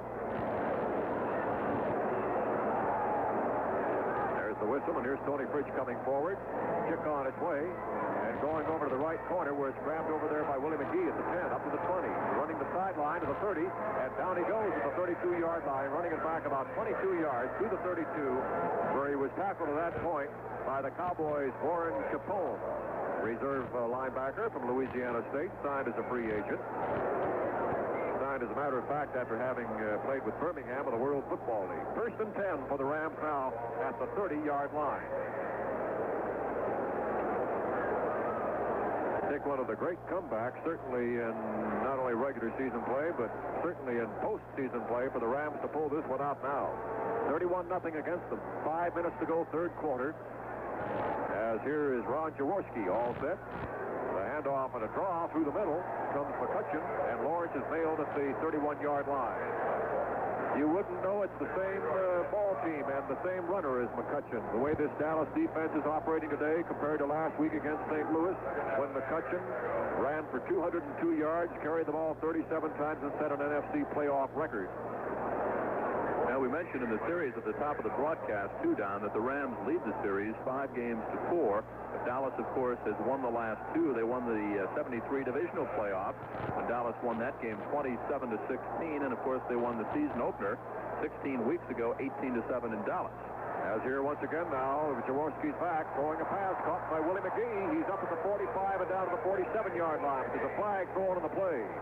McGee has come in at that, they're using, instead of a tight end, Terry Nelson, they've got Harold Jackson and Willie McGee, the 2 wide receivers, along with the third man, Ron Jesse, in there now, as the Rams' only prayer in this ballgame is go to the air and make it work in a hurry. And obviously, Dallas knows that. They've gone to a 5th defensive back in Washington, Renfro, the corners, Waters and Harris at the safeties, and Benny Barnes coming in as a 3rd cornerback, in effect, and the 5th defensive back. That play, even though the Rams hit on it, it's being called back now. After a gain of about 17, 18 yards in the play, holding could be the call. It is holding against the Rams. A 10-yard penalty takes it back to they're going to spot it actually at the 22-yard line. Charlie Cowan was the man guilty on the play.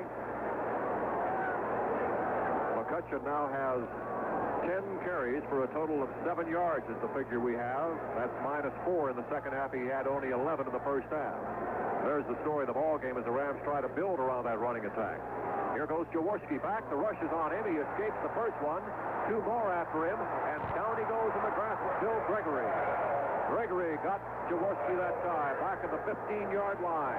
Jethro Pugh was also on the rush on him, back at the 13-yard line. A loss on that play of 9 more yards, and will make it now third down and 27 to go. Jethro Pugh, the man that chased Jaworski out of the pocket, he was in trouble back at about the 10-yard line. And then the big rush put on by Harvey Mott, and he fumbled out of bounds. Otherwise, it might have been another Dallas recovery there of one of the Los Angeles mistakes. Now, the Rams trailing it 31-0. We've got 4 minutes, 2 seconds left to go. They're digging themselves into a deeper hole. Line of scrimmage now way back in the shadow of their own goal post at the 13-yard line. They've got to get down all the way up to the 40. Third down now, and that's about 27 to go, Jim. As here they're ready, operating from the I formation. They have 3 wide receivers in there now, Jesse, Jackson, and McGee. They split the running backs behind Jaworski. Drawn back almost to the goal line to throw a pass, and he's sacked. Hit that time. He was sacked that time. Coming through to get him was Randy White. Randy White coming off from that right end spot on the rush, and Jaworski's hit at the 2-yard line. It'll be 4th and 38 to go for the Rams. And their cause appears ever hopeless here at the Los Angeles Coliseum, going from bad to worse for the moment. 3:55 remain to be played in the third quarter. They trail 31-0. They got the ball at the 30, and in 3 plays they end up with their 2. Not a bad rookie to have on your starting lineup there. Randy White had a tough time breaking in with D.D. Lewis, Leroy Jordan, and Dave Edwards, the linebackers. But the rookie from Maryland, 6'4", 245. Cliff Harris is back to receive along with Riley Woolsey. Here's the kick coming down, grabbed by Harris at the 37, back to the 30, and hit at that point after about an 8-yard run back.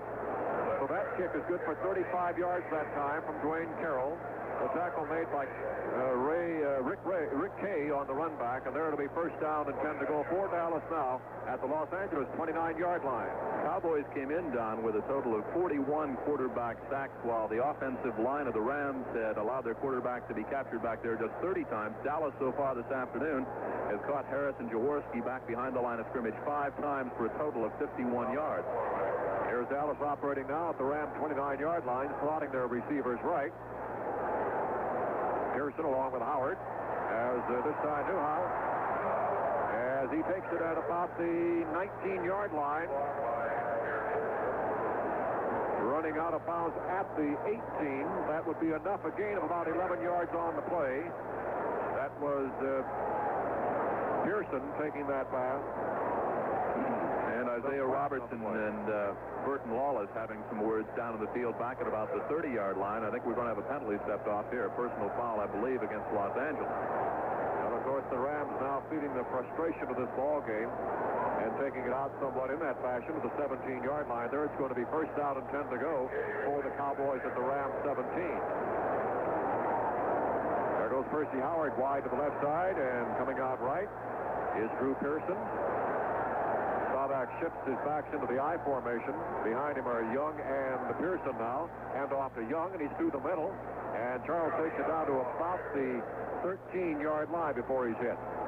That would be a gain of almost 5 yards on the play, as the Cowboys, within striking distance now of another score.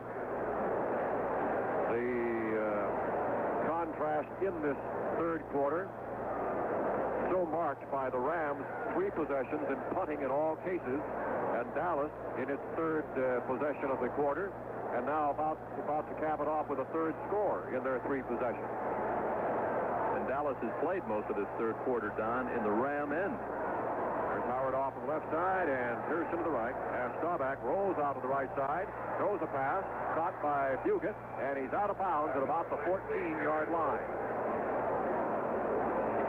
Dave Elmendorf was defending against the reception. He took him out at about the 14. That's a gain of about 3 yards on the play. Brings up a third down for the Cowboys now at the Rams' 14-yard line. The clock showing 2 minutes, 45 seconds left in the third period here in the Los Angeles Coliseum. And Dallas ahead 31-0.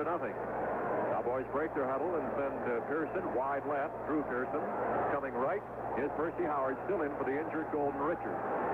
Running backs are Young and Preston Pearson. The handoff to Young, and he goes over the left tackle past the 10 and down to about the 8-yard line. That would be very close to a first down before Merlin Olsen knocked him down. Olsen knocked him down at about the 8 or 9-yard line. He has to get to the 7 for the first down. And on fourth down, Tony Fritsch is coming in for the second time now to attempt a field goal. This is within chip shot range for Tony Fritsch.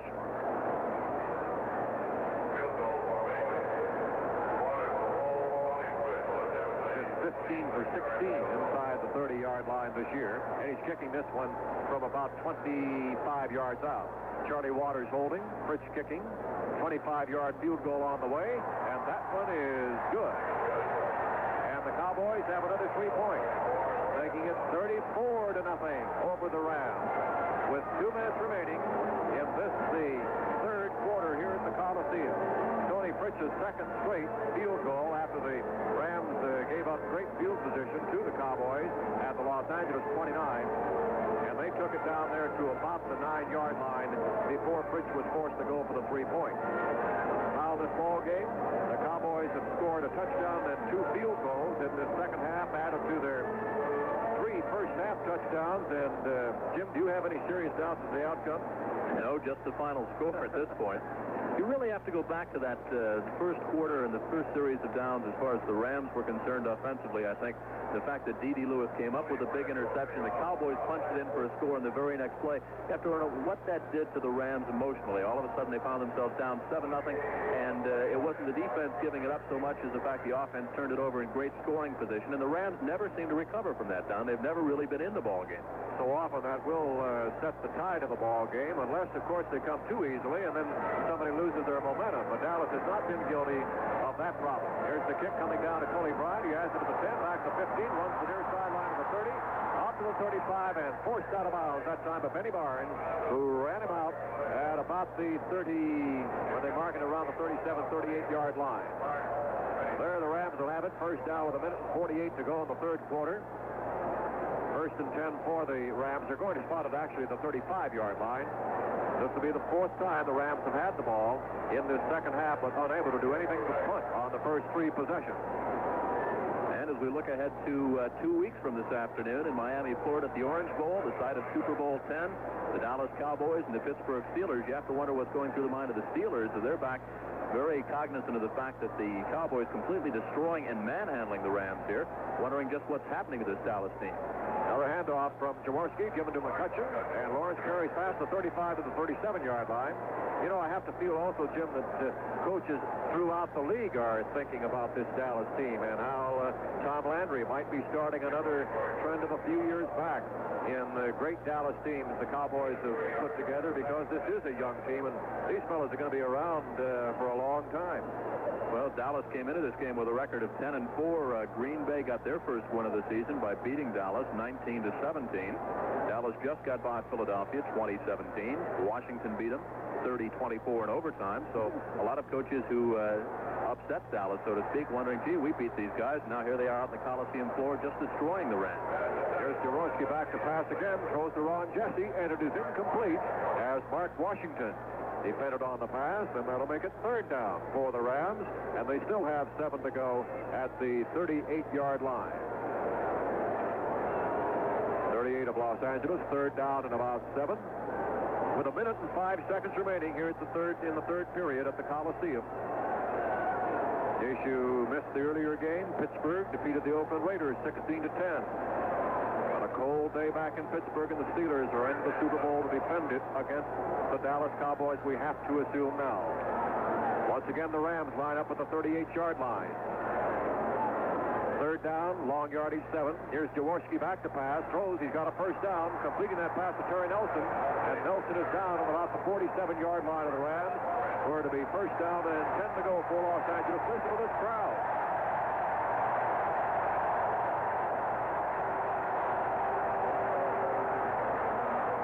Well, that was a first down, and they want to take advantage of it. They haven't had much to cheer about, have they? That's right. First down number 5, 17 so far for the Dallas Cowboys. Rams now approaching midfield, and correct me if I'm wrong, but I don't think that they've been in Cowboy territory in the third quarter. They have not. Here's Los Angeles ready now at the 48-yard line of the Rams. First and 10 to go. Jaworski putting splitbacks behind him. He's going back to pass. Good protection. Throws one 35 yards to the 15 and incomplete. A flag has been thrown. Somebody pushed off down there. We've got interference, I believe, against Dallas.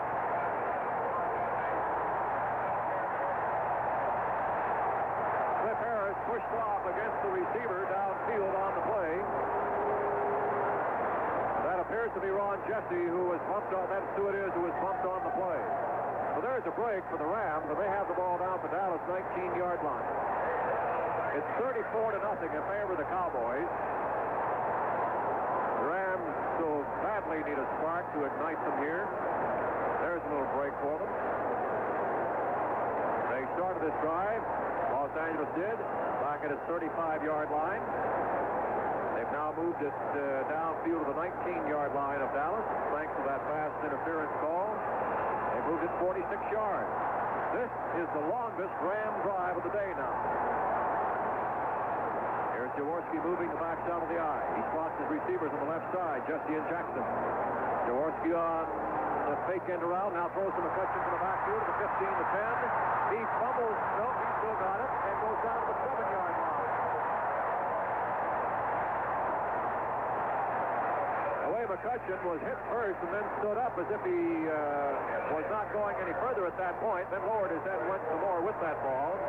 As down to the 6-yard line, the gun sounds the end of the third quarter.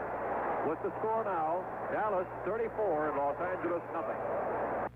Well, as we mentioned earlier, the 1976 Winter Olympics might be in a little bit of trouble. A special meeting called in Innsbruck, Austria coincides with this weekend's cancellation.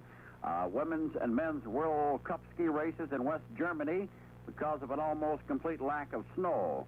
A similar snow shortage is endangering the women's and men's giant slalom and slalom track west of Innsbruck.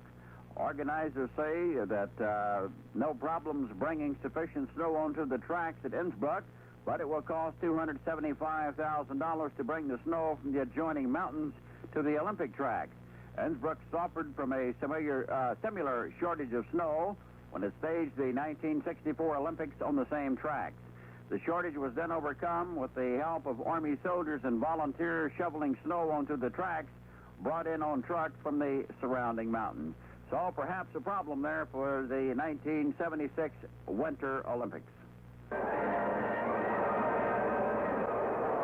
Back at the Coliseum, Los Angeles, California, 15 minutes to go in this NFC Championship game. The Dallas Cowboys on top 34-0. Rams trying to get back into it here. And you ask, well, what's the most number of points scored by a team in any one quarter? 27. That happened down back in 1934. When the New York Giants scored some 27 points in the last quarter to upset the Chicago Bears 30-13. You might recall it was a sneaker game. The Giants opened up the second half, and they were wearing basketball shoes when they scored the 27 points. They were playing under conditions less than ideal, however, and certainly worse than we have here. The temperature at the time was 9 degrees back at the Polo Ground, and the field was a sheet of ice. A little bit different than the 68 degrees we're enjoying here this afternoon. Rams so far today, Jim, have had drives of 32 and 44 yards in the first half, which ended up with field goal attempts that were no good. And this is their longest drive. They've gone 59 yards now to the 6-yard line of Dallas. And the crowd trying to get them across that goal line. Here's Jaworski ready. Slots his receivers left, keeps the running backs in the eye. McCutcheon along with Scribner now, shifting off to the right of McCutcheon. As Jaworski has it, he rolls out behind his two blockers. He's going to run the ball. Keeps it, gets down to the 1-yard line, and gains about 5 yards in the play.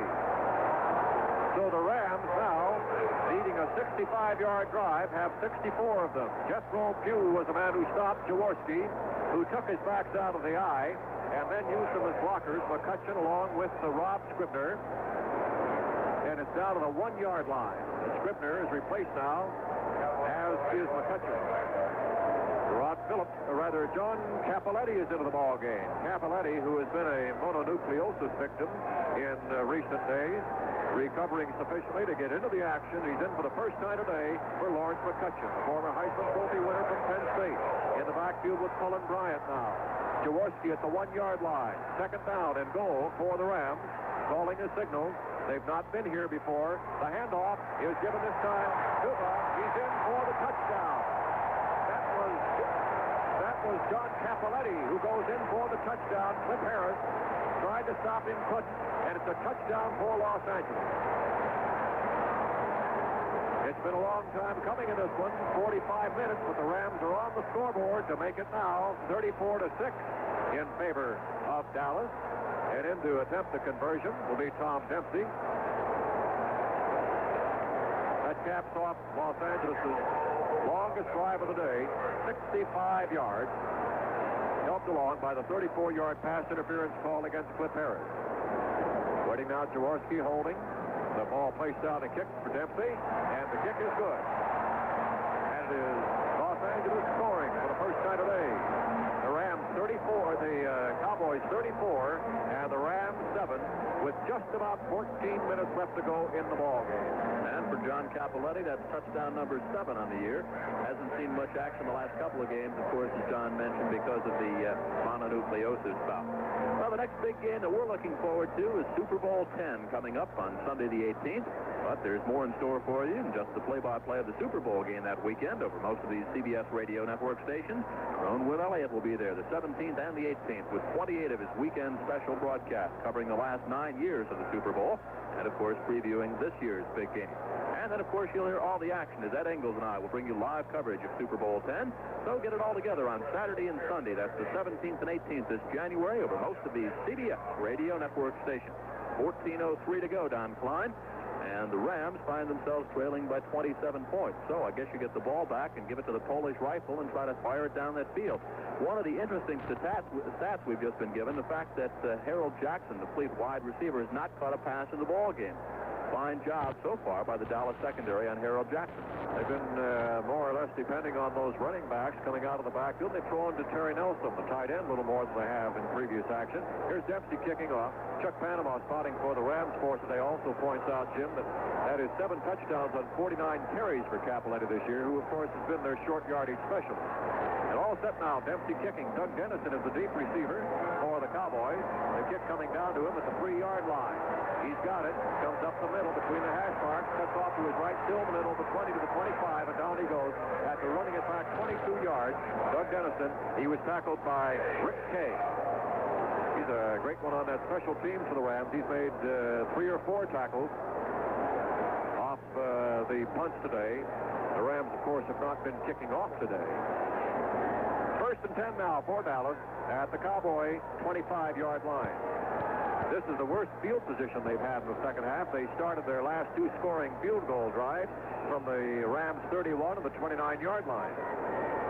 And, of course, you have to have the feeling that had the Rams been able to score, as they did a moment ago, in their first possession of the second half, we'd have a different kind of ball game going here. Newhouse and Dennison at running back.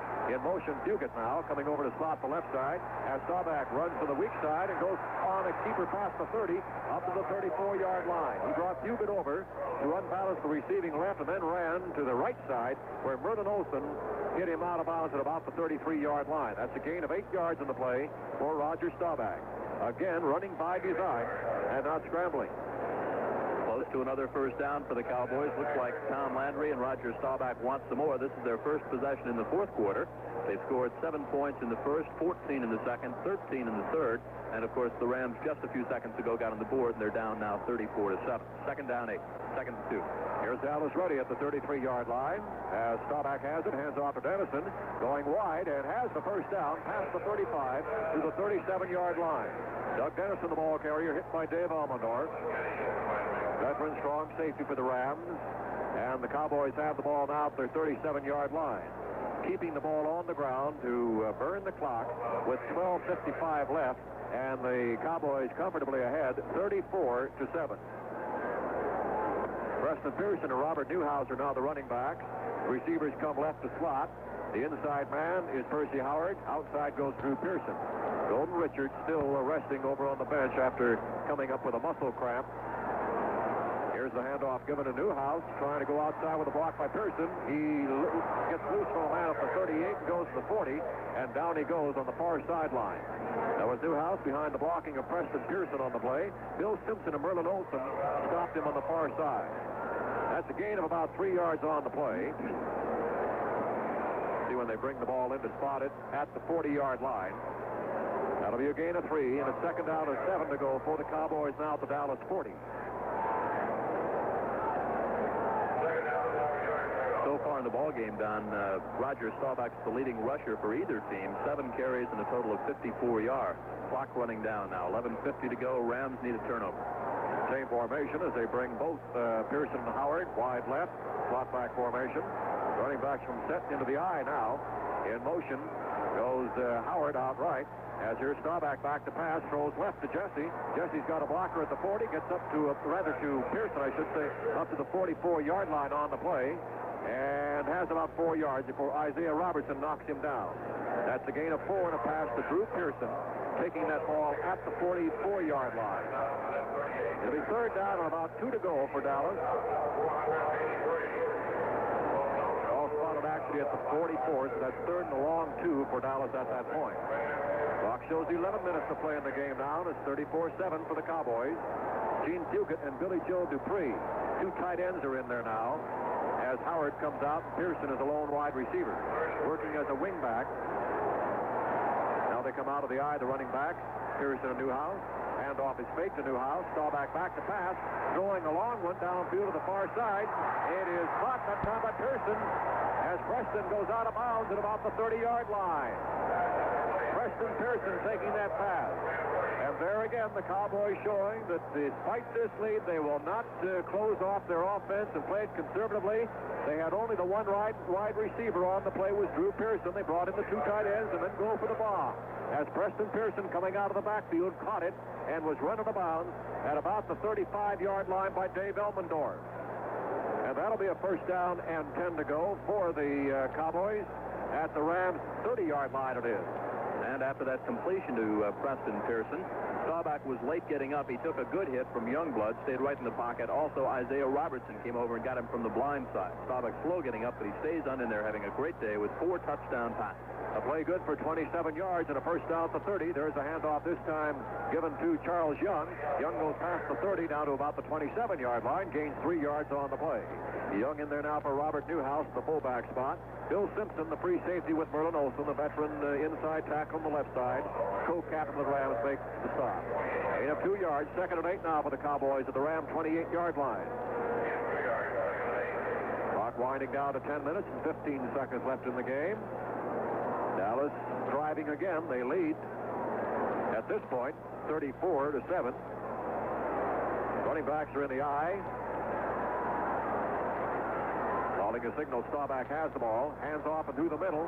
This time goes Pearson. Preston carries it past the 25 down to the 22. One of the rarities of this Dallas team, a Cowboy who has played elsewhere, Preston Pearson, previously at Baltimore, 1970, 67 to 69, and then the last 4 years in Pittsburgh, a veteran of 2 Super Bowls. And Preston switches uniforms and will be back in again the way things are going. Cody Jones was in there to stop the last play with Dave Elmendorf. It is now third down, 2 to go for the Cowboys at the Los Angeles 22-yard line. Pearson out wide left and Howard out to the right. The pass thrown to Pearson, and Drew steps out of bounds at about the 16-yard line and gains about 6 yards of the play for another Dallas first down. He's pushed out that time by Monty Jackson, the right cornerback. Stop. Gain of 2 yards, 2nd and 8 now for the Cowboys at the Ram 28-yard line.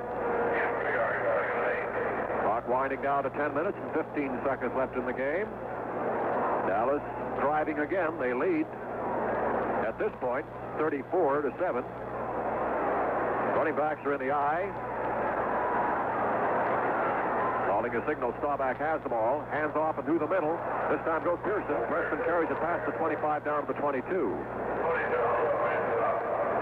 One of the rarities of this Dallas team, a Cowboy who has played elsewhere, Preston Pearson, previously at Baltimore, 1970, 67 to 69, and then the last 4 years in Pittsburgh, a veteran of 2 Super Bowls.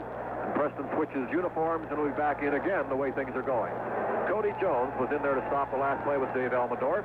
It is now third down, 2 to go for the Cowboys at the Los Angeles 22-yard line. Pearson out wide left and Howard out to the right. The pass thrown to Pearson, and Drew steps out of bounds at about the 16-yard line and gains about 6 yards of the play for another Dallas first down. He's pushed out that time by Monty Jackson, the right cornerback. An all-conference star from San Diego State down south.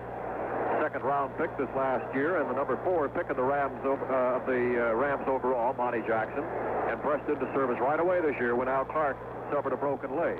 It's first and 10 now for Dallas at the Rams 16-yard line. There goes Percy Howard wide to the right side, and coming out left is Drew Pearson. The running back shipped out of the I.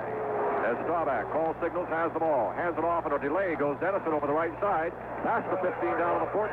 Jack Youngblood knocks him down. Youngblood bumped up a couple of times today, but coming back in, keeps going at the 14-yard line. Dallas staying on the ground for the moment. We've got a penalty marker on the play. We could have a face mask violation against the Rams on that one. And this is the kind of thing the Rams don't need. They're going to put the ball down to the 10-yard line on the play.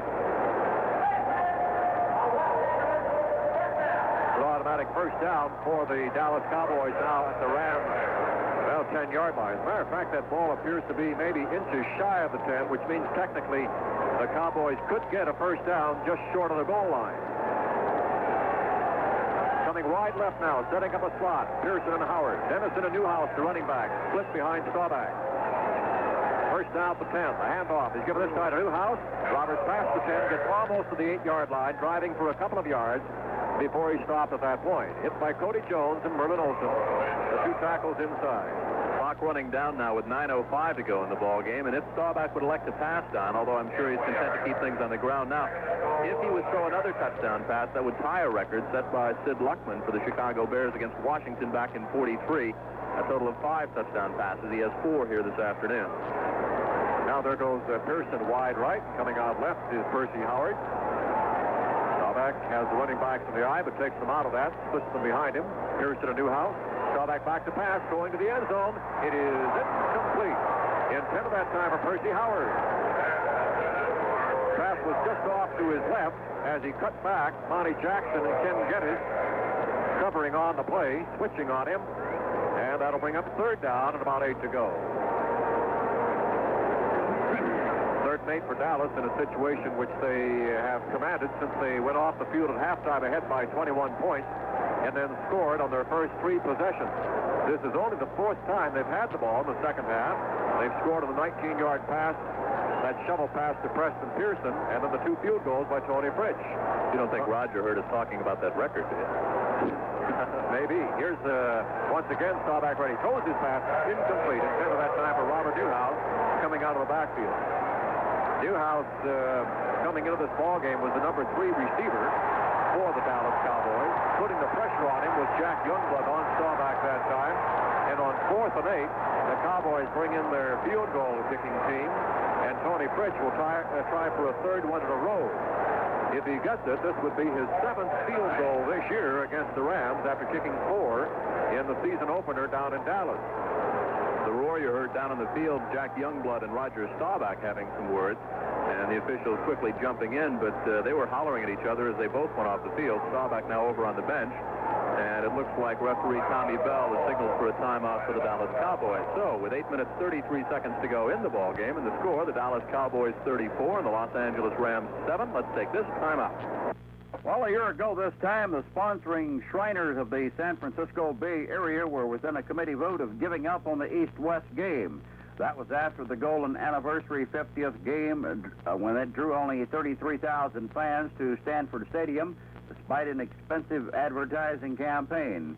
Coming on the heels of turnouts of 29,073, 39,072, and 47,071, the pressure was on to cancel the game or at least change the all-star format. But some of the older hands around insisted the game should be saved, and they prevailed for one more shot. The last chance was turned into a bonanza at Stanford Stadium on Saturday as more than 75,000 fans, the largest crowd in the game's history, sat in on a 21-14 victory by the West that featured fine individual performances by Chuck Muncy and Steve Rivera of California, Jeb Church of Stanford, and Kim Bokamper of San Jose State. Tony Fritsch lines up at the 16-yard line for the field goal attempt, and that is good. And the Cowboys have added their 37th point on the scoreboard now with 8.5 minutes left to go in the 4th quarter. As from the hold of Charlie Waters, Tony Fritsch kicks his 3rd successive field goal in the last 3 possessions for the Dallas Cowboys, added to the previous touchdown of the second half, and the Cowboys have now scored 16 more points in the second half to lead the Rams 37-7. Ready to kick off. Tony Fritz will be kicking for Dallas, and back to receive for the Rams again. A trio of receivers. One of those is Colin Bryant. Another is Willie McGee. And the third man, Chuck Panama, will find that slip for us. If we can't quite see his number, he's bent over there. Who's bent over, the Chuck Panama or the receiver? Both of them. I bet he won't get the ball, Chuck. Forget it.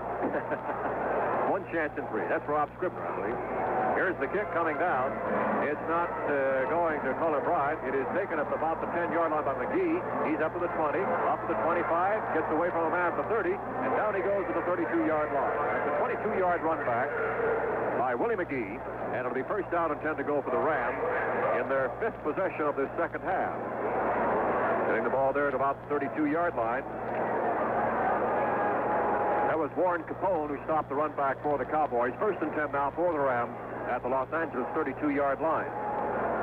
Score is now 37-7 in favor of the Cowboys as the Rams break their huddle coming up to the line of scrimmage. Harold Jackson goes wide left, and coming out right is Ron Jesse. Ron Jaworski, taking over the quarterback chores from James Harris early in the going today, is back to pass. Has good protection, throws it down the middle to Jesse. He's got it midfield. He's into Dallas territory, trying to get around the left side, Cliff Harris, but could not, and down he goes. Ron Jesse taking a pass that time, thrown by Jaworski.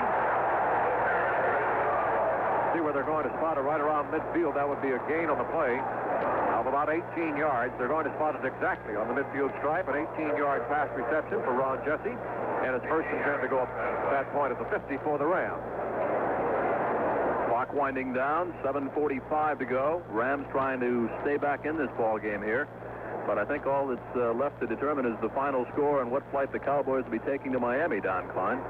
That's about it. 2 weeks from today, and of course you'll hear that game with Ed Ingles and Jim Kelly here on most of these same CBS radio stations.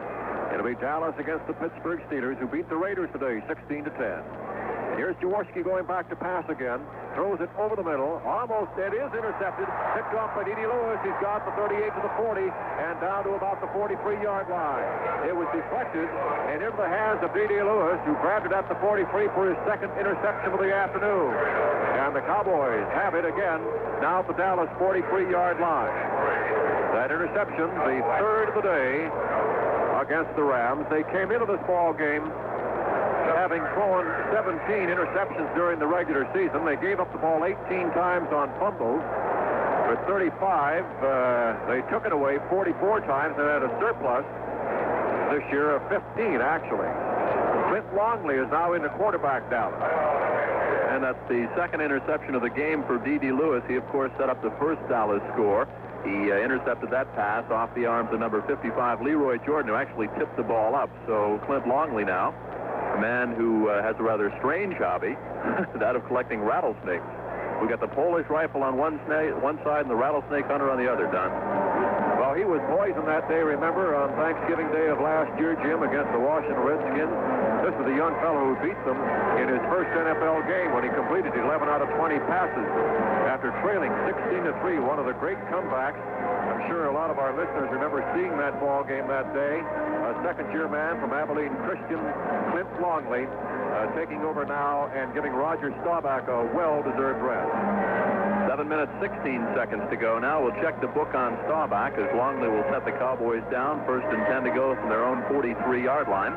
Roger had 149 yards passing in the first half, and we'll close the book on his performance here this afternoon. He leaves with 4 touchdown passes, one shy of the record set by Sid Luckman as the Bears played Washington a few years ago.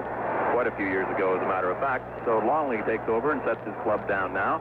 And all that remains for the Rams, a little bit of pride. And believe me, despite the fact the score is 37-7, they're still hitting out there on the Coliseum floor. In fact, on the preceding interception, Randy White, the All-American from Maryland, and Rich Saul, the center for the Rams, exchanging New Year's greetings even as Jordan was tipping the ball to D.D. Lewis. And now here's Longley ready, hands it off to Doug Dennison, and Dennison is spilled just a step past the line of scrimmage. Doug Dennison, the ball carrier, hit by Cody Jones and Ken Geddes coming up in the left linebacker spot. Gain of a yard, 2nd and 9 to go for Dallas now at the Cowboy 43-yard line. They've got a new tight end in, Ron Howard from Seattle University. second-year man, signed as a free agent last year. He's in there now for both Gene Fugate and Billy Joe Dupree, who has also been playing at the tight end spot. They've actually put that ball right at the line of scrimmage. No gain. 2nd and 10 for the Cowboys now at the Dallas 43. And Clint Longley is all set. 23-year-old quarterback in there now for the Cowboys. He hands it off to Dennison, coming on a cross up to the left side, gets up to about the 44-yard line. If anything, he gained no more than a yard. Merlin Olsen got him. The Cowboys have the ball, but we should point out one of the real points of this game that no one expected. The Rams have not registered a first down from rushing this afternoon. And here we're speaking of a team that averaged 169 yards rushing per game this year, number 3 in the conference. They have been unable to negotiate a single first down against the Cowboy defense this afternoon. Here's Dallas at the line of scrimmage now on 3rd and 10, and it's Longley going back into a shotgun formation. Waiting for the snap from Fitzgerald. He has the ball. He's back to pass. Throws one to the right side. It's caught over there at the 45-yard line that time by Drew Pearson, and he is out of bounds at about the 46. That's exactly what he needed for the first down in Ram territory. Eddie McMillan, the left cornerback for the Rams, covering on the play, and that'll move the yard sticks and make it a 1st and 10 to go for the Cowboys at the Ram 46. Just like hunting rattlesnakes. Right. It was Longley who played against the New York Jets in the season finale for the Dallas Cowboys. They gave Staubach a bit of a breather there. And in that game, the Jets jumped out to a 14-0 lead in the swirling winds at Shea Stadium, but Longley brought the Cowboys back, and they won that game by 10, 31-21. First down, 10 yards to go now.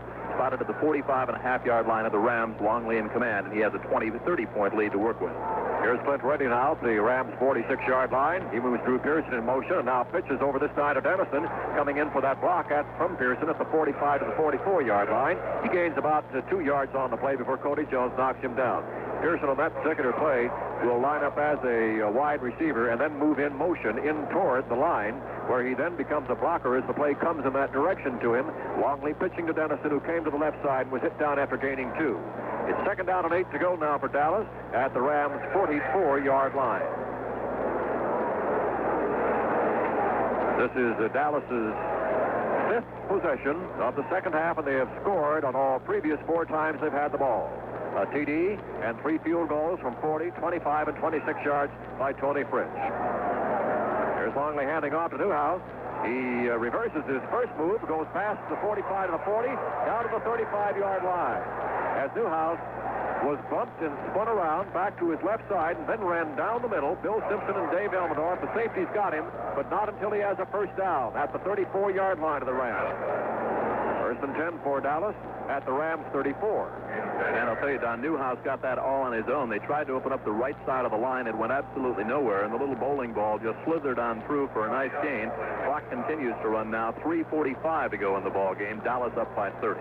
Pearson goes wide right. Howard comes out left. Richards still resting, and I doubt whether they'd put him back in. Having suffered that injury, they do not need his services now. Here's the handoff. The ball given off this time to Young, and Charles carries it in there for Robert Newhouse. Gains down to about the 30-yard line. Bill Simpson was the man who stopped him at about the 30. That would be a gain of some 4 yards. Making it 2nd down and 6 to go for Dallas. Ralph Neely is hurt on the play. 11-year veteran from Oklahoma of the Dallas Cowboys. 4-time All-Pro. 2-time All-American at Oklahoma before that. Actually, the Cowboys got him after he went to Baltimore back in 1965, but he's been a Dallas Cowboy all the way since. From the 30-yard line now, he is replaced by Pat Donovan, the rookie from Stanford, who played a defensive end for the Cards in his collegiate days, a 4th-round pick, and number 5 choice of the Dallas Cowboys this year. It was Howard wide right, and coming out left now is Drew Pearson.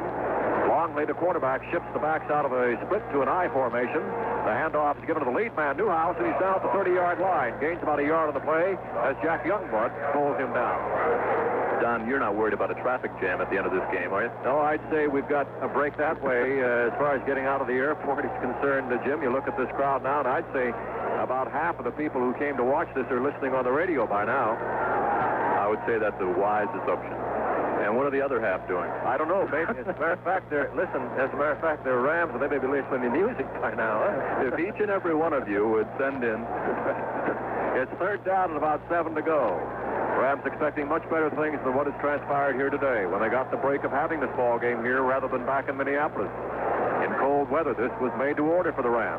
Here's the handoff, the ball given this time to Charles Young, and Young goes past the 30 down to the 29 where Merlin Olsen was the man who got him. And that'll bring up a 4th down with a 2-minute warning to the benches. Speaking of going to the airport, Frank Miller, our executive producer from CBS, along with Jim, and you fellows be heading down to the warmer confines of Miami, soon to cover that Super Bowl. That's right, and of course, you can hear Super Bowl 10 right here over most of these CBS Radio Network stations, and of course, our friends all around the world. $500. Now back to the Coliseum. Here's Dallas ready on 4th down, the 30-yard line. They have about 7 to go. Spent Longley's back in a shotgun formation. The quarterback has the ball, back to pass, throws it down to the 20. It's caught for a first down by Young, and he's out of bounds at about the 16-yard line. So Dallas keeps this drive alive. At that time, Charles Young, coming out of the backfield, was the hot receiver for Clint Longley. He took the ball at the 16-yard line, and that's enough for the first down. As they set up there, we'll pause 5 seconds to allow our stations to identify themselves. The NFC Championship game from Los Angeles is over the CBS Radio Network. This is the American Forces Radio and Television Service. And here's Dallas ready now, operating at the Ram 15-yard line after starting from their own 43 on this drive. The running back shipped into the eye, and the tailback is Dennison behind Robert Newhouse. Clint Longley has the ball, fakes a little pitch, and then gives it off on a handoff, this time to Newhouse. Squirms through a hole at the 15 down to the 11-yard line. Gains about 4 yards on the play. And so that will make it now, after a gain on that play, Merlin Olsen was the man who stopped it, a gain on that play of some 4 yards. And it will make it now 2nd down and 6 to go. 2nd and 6 for the Dallas Cowboys. Jim, you know, the winner of this team comes out about $3,000 ahead of the loser. They also assure themselves of at least $15,000 in the Super Bowl. So this meant about $18,500, around $18,000 per man for Dallas to win this ball game today. No question about that. I would have to think it means much more to Tom Landry and the Cowboys, though. As we talked before, it was supposed to have been a rebuilding year for Dallas. Landry, as Don told you earlier in the broadcast, said that this was his greatest year as far as coaching enjoyment, that this team has been a delight. Now, Don, count it down. As Longley now to Dennison on the handoff, and Dennison is filled by Olsen as the clock runs down 9 seconds, 8 seconds. This is all. As a matter of fact, the players are leaving the field already with the clock showing 3 seconds, 2 seconds, 1. It is all over. And the Dallas Cowboys are in the Super Bowl against Pittsburgh. After a decisive victory here today in Los Angeles, the end of the game, the final score, Dallas 37 and Los Angeles 7.